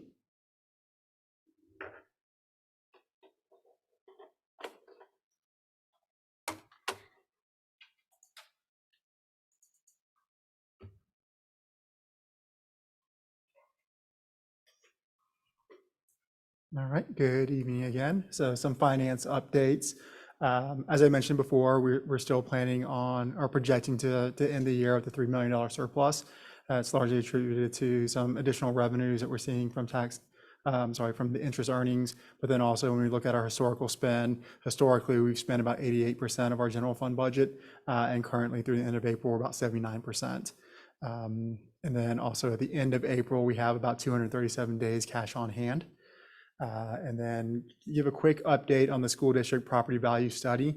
As you may recall, back in March, the comptroller had indicated that our property value, the taxable value, was greater than the 5% threshold that's allowable, 5% higher than what Collin County had assessed. So Collin County has submitted their response to that and protesting their finding. They've recently received word from the comptroller, and 3 out of the 11 districts that they had submitted a protest were found to be valid. We were one of the 8 that were not valid. So Collin County has submitted additional backup and support in response to their findings. So the hope is that the remaining 8 districts will be found as valid. Why that is of concern, right now, this year, we had a grace period. If we were not able to extend the grace period, essentially what would have happened is the comptroller would have used the higher property value, which would have meant that they would have insinuated that we would have collected more in tax collection. And then the recapture would have been driven off of that fictitious number, because Collin County would have collected on the lower dollar amount. So what we want them to be able to do is to find that Collin County was valid in their assessment. So our baseline as they assess 2023 property value is the current value, and not have to go up to the 9% additional increase and then further increase it from there. I just have a random comment. This is the weirdest process. We have a government entity fighting another government entity, and we're like in the middle, just waiting to see who fights out. And then we figure out what we're going to do about it at the end. This is the strangest process. It's just Texas law, Texas taxation law. Smile. So when we look at current tax collections, we are still slightly above 99.5%. This time last year, we're about 98%. So we're definitely collecting our taxes. We still have a remaining levy of about $1.3 million to collect. And then a quick student nutrition update. So this here just shows a 6-year historical look at how student nutrition has performed. As you can see, in the last, over the past few years, we have had a deficit budget, a lot of that due in part to COVID and the lack of participation and things of that nature due to COVID. But you can see we've rebounded last school year where we have a surplus budget about $417,000. And then in the current year through the end of April, we're roughly $371,000. We do anticipate that will probably grow. When looking at this, student nutrition, we're only allowed to maintain a 30-day operating expense fund balance. Anything in excess of that violates the compliance piece of it. But we do have a plan on how we're going to utilize the fund balance, because with the additional and this year surplus, it'll put us closer to like well over 100 days of fund balance. So our plan is that we do have some kitchen equipment that has been, that Matt, our student nutrition director, has identified alongside with PBK. So we're going to use some of the work that we're doing in our capital planning to be able and use our student nutrition funds to help support some of that work, to bring down that fund balance down back to the 3 months or 90 days. And then just kind of an outlook of this year, when we look at our revenue, 90% of our revenue generated from student nutrition is from the sales and then the local sales directly to the students. And then we do have some federal reimbursement that we receive, but very minimal. And then the other component is just grant funds that we received through the state. We captured a $42,000 grant and rebates, and then there's also some vending commission in there.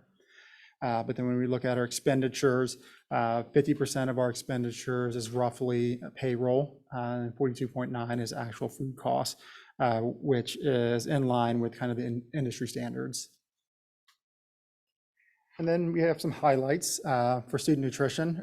Again, we received that $42,000 TDA supply chain grant, which was mainly focused on purchasing minimally processed foods such as fruits, vegetables, milk, cheese, and grains. And then this school year at Hart and Puster, we prepared and delivered over 785 classroom birthday treat boxes. And then to celebrate the child nutrition staff, we did a little school lunch hero day on May 5th.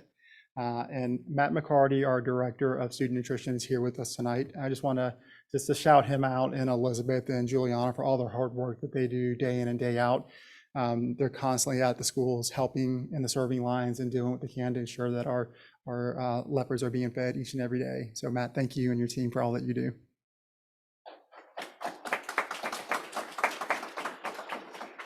I had a question about the nutrition. I know last year we had really high participation with the federal program. Have you seen any drop off in participation?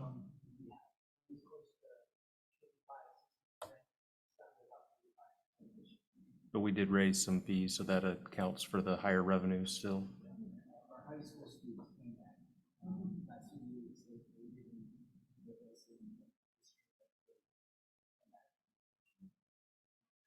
And then are we still getting some savings from unfilled positions, or is that mostly resolved?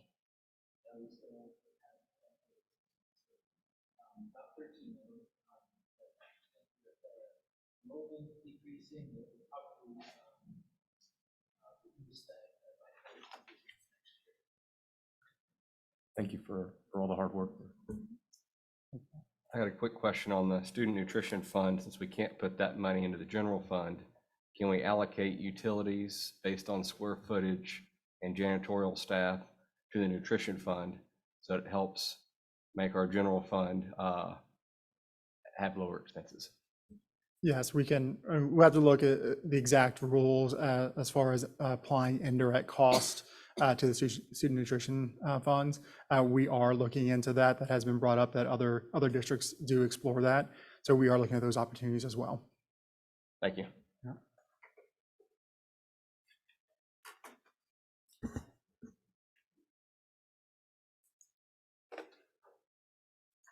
I am just glad I'm not in finance after listening to all of that.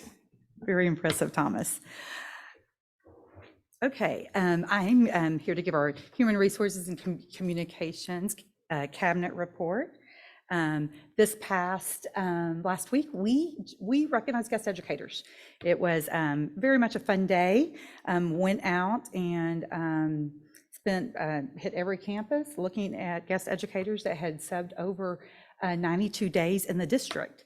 If y'all recall, we had some back in September. Y'all did some work, and we talked about increasing our special education classes, and so you passed a little bit of a raise for our guest educators that they would attend one day of training. We paid them for that day. Then we would increase their daily rate if they accepted a position and a special education assignment, either a teacher or aide for this past year. And we did increase a little bit from 61 to 68%. So our campus principals back there were very pleased with that, and we're going to continue to work with that.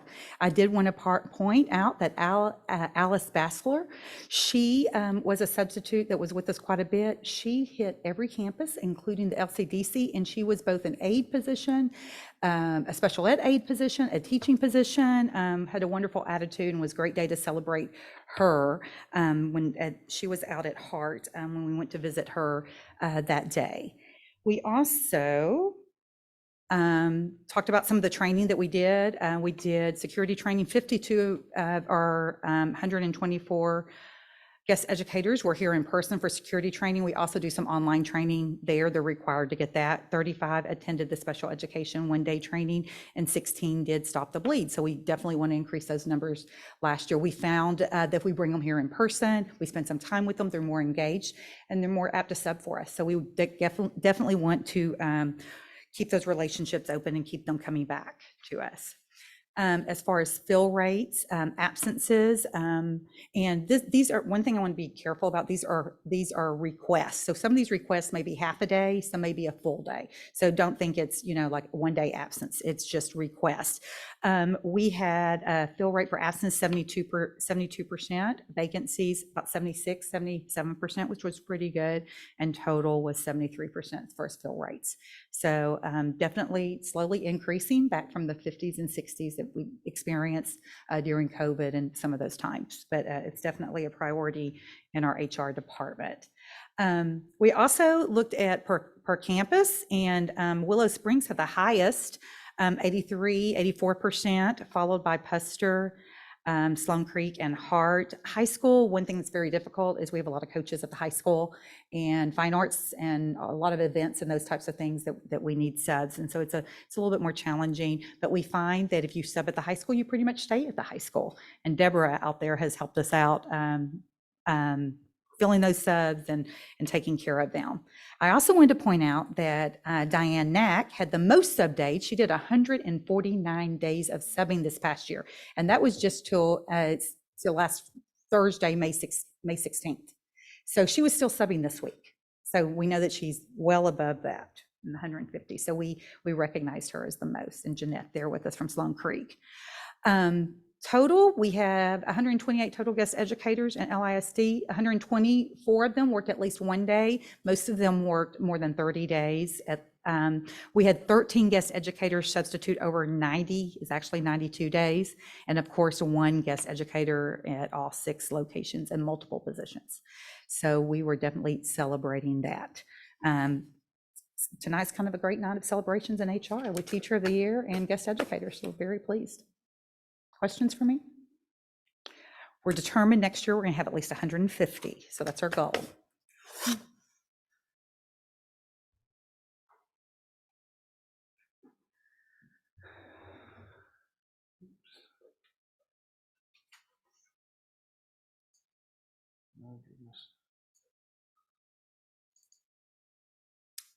Right, just a few things to share with you out of the Student Services Department.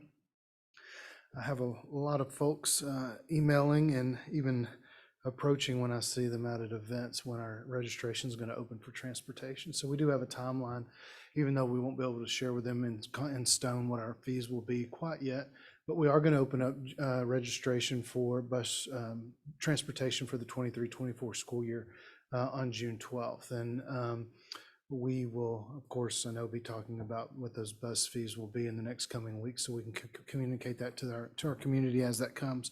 They can still go in and register, even though the fees may not be applied to them in Power School at that time. We can still go ahead and start building routes as soon as they start registering in Power School. So even though we may not have communicated what those fees are at the moment on June 12th, we could, but even if we don't, it's not going to be a problem. They can still register. If they decide after the fees come out that they don't want transportation services, they can always back out of that as well. It's going to stay open until July 21st, which is just a few weeks before school begins for the 23-24 school year. But that'll give us a couple of weeks to start building our routes and making sure that we balance those out and we make those as even as possible for all of our bus drivers. Leopard baseball finished up. I didn't have the details when I created the presentation last week.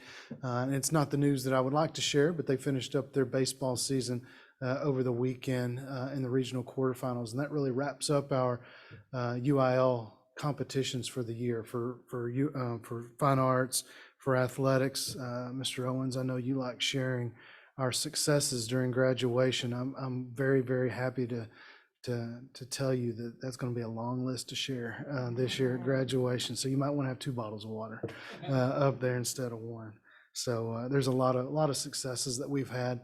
Dr. Zambezi was trying to figure out and trying to not guess, but maybe foresee what our Lone Star Cup standings will be. And we'll see if his predictions come true here pretty soon. So his predictions were hopefully looking good for us in the next few weeks.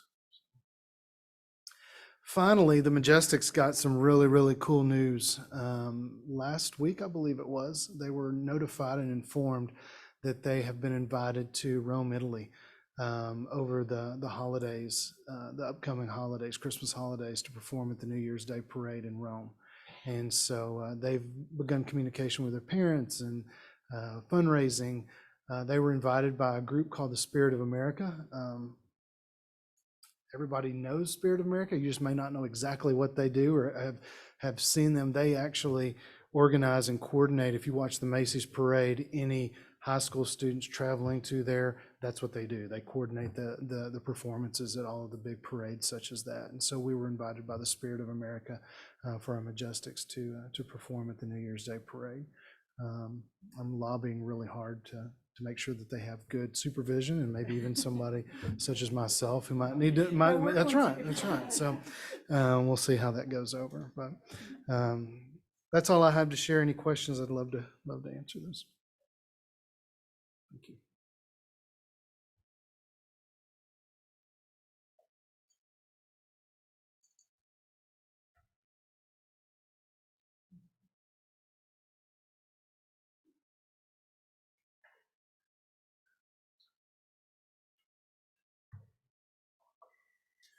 Good evening.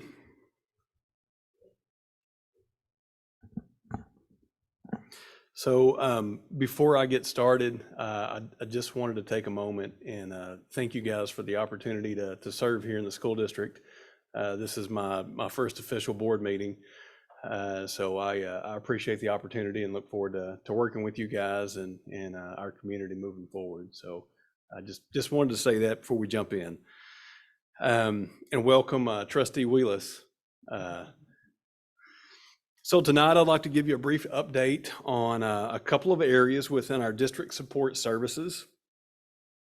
The first update is going to fall within facilities planning. Let's see if I can get this to facilities planning. The Capital Planning Committee, consisting of stakeholders that show representation from both the community and the school district, held its first 2 meetings in the month of May.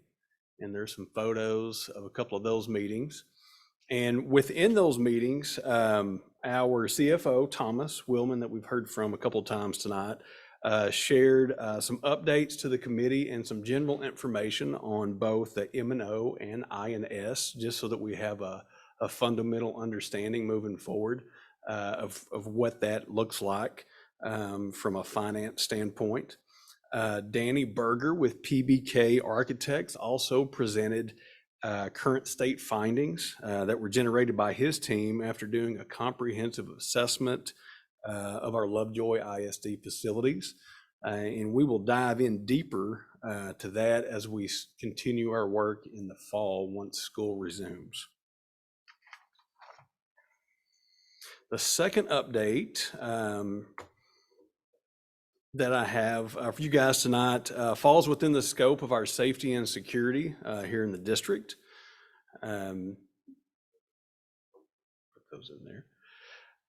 So Texas Education Code requires districts to complete safety and security audits of their facilities at least once every 3 years. We're on year 3. And so in accordance with procedures developed by the Texas School Safety Center, we've got to get that work done. Those audits actually started this month. The teams that are going out, Casey Littlefield has been heading that work up along with our campus administrators. We have parents involved. We have teachers that we talk to and interview. Our custodial staff is represented as well. And so we have an instrument that we go through. And right now, while we're in that transition, Mr. Parker has been kind enough to also help guide us through that process. But we'll have a comprehensive audit report that we'll put together and we will present to the board in early fall. Once that's presented to the board, we'll also submit that off prior to September 15th to TEA for their review. And then the very last update I wanted to share, back in March, you guys authorized a purchase of a maintenance van. And I know that can seem simple, but that's a big part of, or a big instrument in the work that our maintenance and facilities crews do around the district. That was authorized back in March, and it was received about a week and a half ago. So there's just a shot of an extremely thankful and happy team member over in maintenance. Just wanted to share that with you guys. Any questions that I can answer for you? Welcome to the team. I appreciate it. I appreciate it. Okay, thank you. All right, Ms. Cordell. Good evening.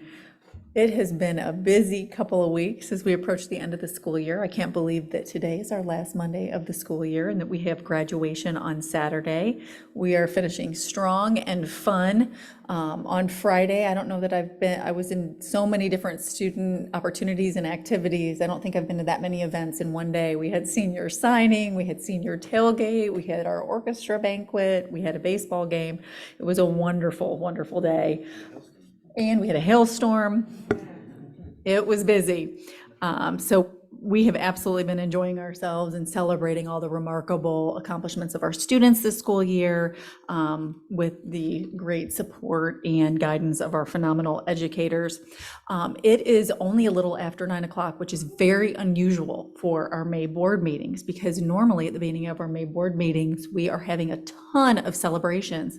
Well, we had so many celebrations this year that we literally knew the students and the parents and staff members that needed to be celebrated, that deserved to be celebrated, would not fit in this room.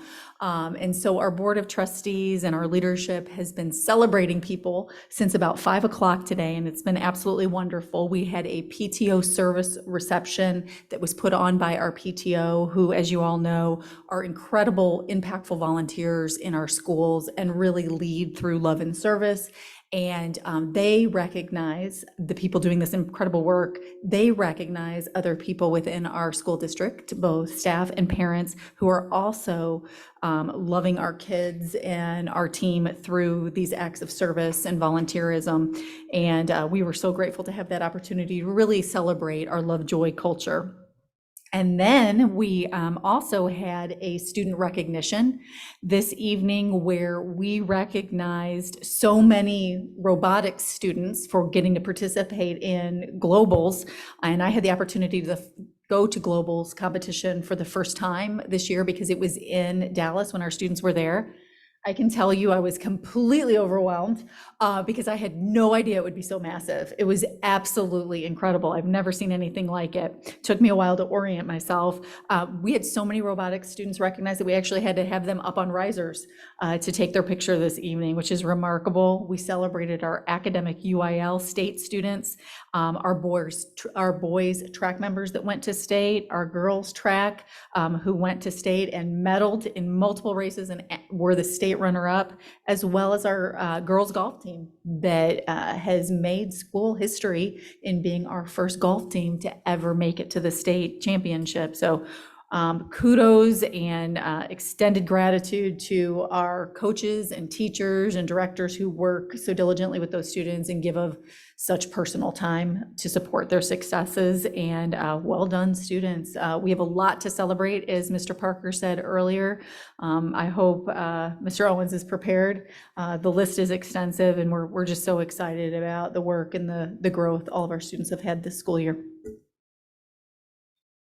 Feeling a little pressure.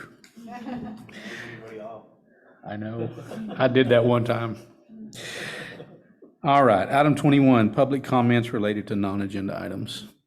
Yes, good evening. We do have one public comment this evening. His name is Mr. Andrew Palmer. Are you here?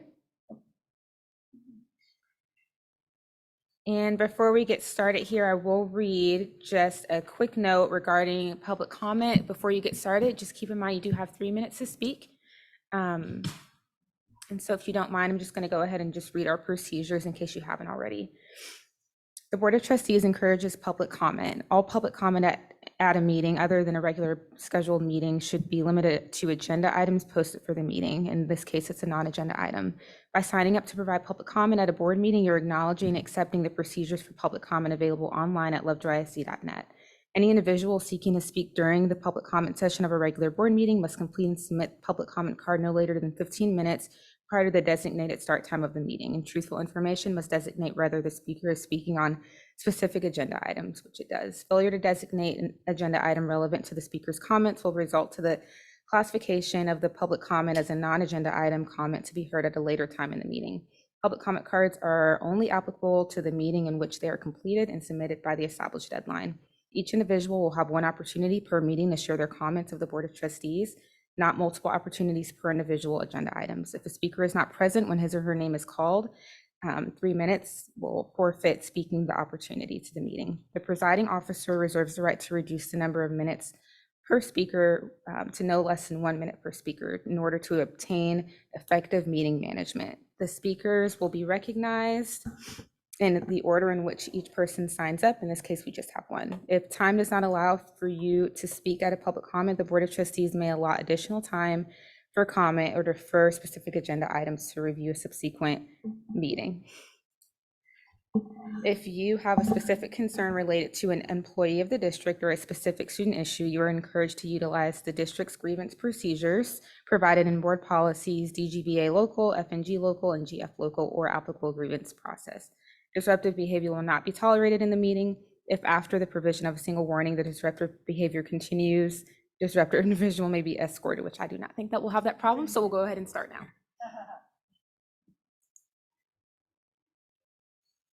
And this is regarding the ROTC program. Been sitting in ROTC program at Lovejoy High School, ma'am. Yes, thank you. Okay, you may begin. Good afternoon, or good evening, Board of Trustees.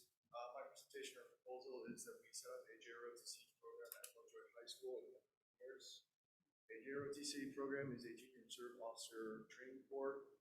It is a military focus-based installation which values values such as leadership, discipline, determination, responsibility, and physical fitness amongst teens like myself and my friend here.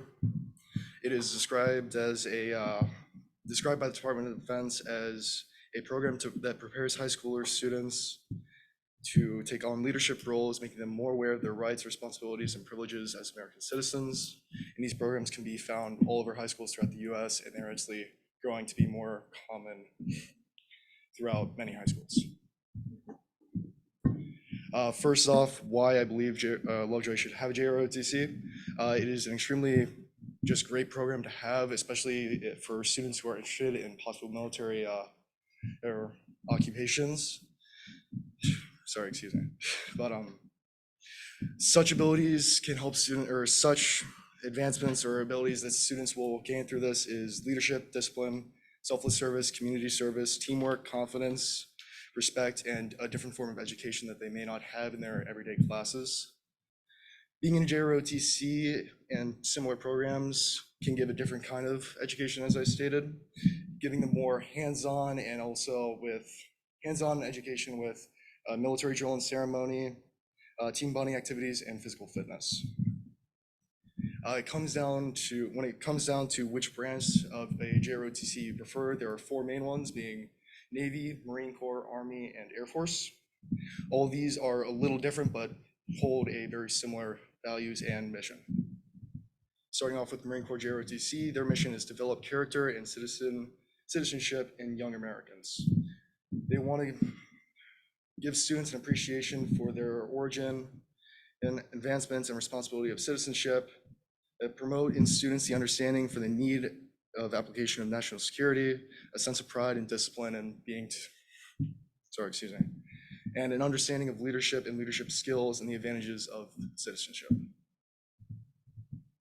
Next, the Army JROTC mission is to motivate young people to be better citizens, and it's to prepare students and envision themselves to be one day be a part of the United States military, more specifically for the Army.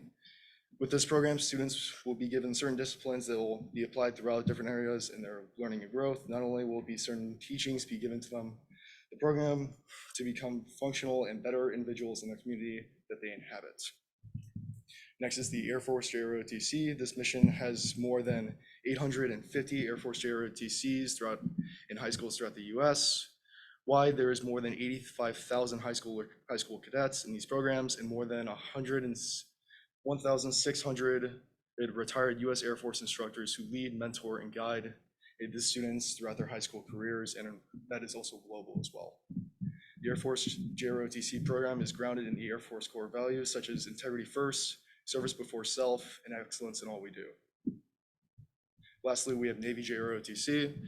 Their mission statement is to instill in students in the United States secondary education installations and institutions, educational installations, the value of citizenship, serve the United States, and then personal responsibilities and self-accomplishment. The Navy JROTC curriculum emphasizes citizenship and leadership development, as well as maritime heritage, significance of sea power, and naval topics such as fundamentals of naval operation, seamanship, navigation, and meteorology. Classroom instruction is augmented throughout the year by community service activities such as drill competitions, field meets, flights, visits to naval activities, marksmanship training, and other military training. And the bright side of this, for across all branches, uniforms, textbooks, training aids, travel allowances, and other and a lot of other expenses are actually covered by the branch. So that would be less cost on the school side of it. The pros and cons of it, many of the pros include community. Being a part of a JROTC program could help students/cadets become closer with their fellow students through team bonding activities. Character building, students will be taught the values of respect, discipline, responsibility, determination, many other great values that is essential for day-to-day life, and also representing Lovejoy to be a great school. Confidence, JROTC programs can help students be more confident in such things as public speaking, physical training, drill and ceremony, and classwork, and many more beyond that. It also provides a military service and community service opportunity for students who may find intriguing, or who may want to enlist in the military or join the military after high school. They may actually be given a higher rank due to their prior experience. Also going into college applications, students who were in a JROTC might be favored or looked upon higher by those colleges because of their experiences that they had in a JROTC and the values that they took up there and kind of the culture behind them. And then last of the pros, like I mentioned before, was the cost. The overall cost of this program would be a lot lower due to the fact that the military will pay for a majority of the supplies is needed for the program. A few of the cons may be compromise.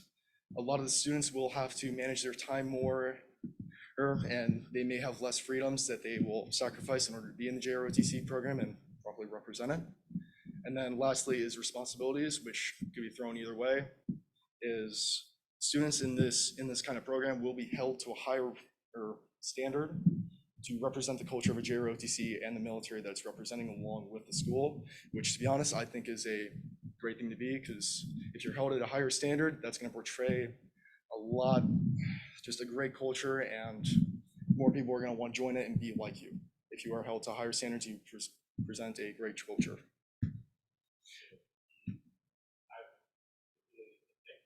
Yes, sir, sorry.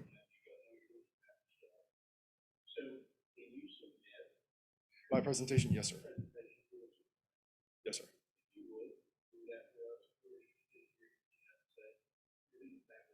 Thank you, sir.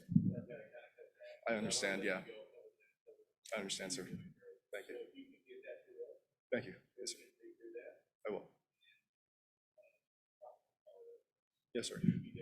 Where would you like me to present this? Or Andrew, you're welcome to email me. I have your email, so I'll go ahead and email you, and that way you'll have mine, and we can get that for you, and I'll send it to the Board of Trustees. Thank you, ma'am. I will Okay? send you my presentation. Thank you so much. Thank you.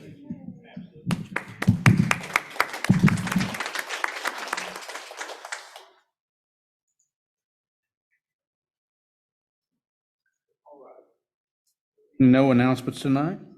We would be adjourned.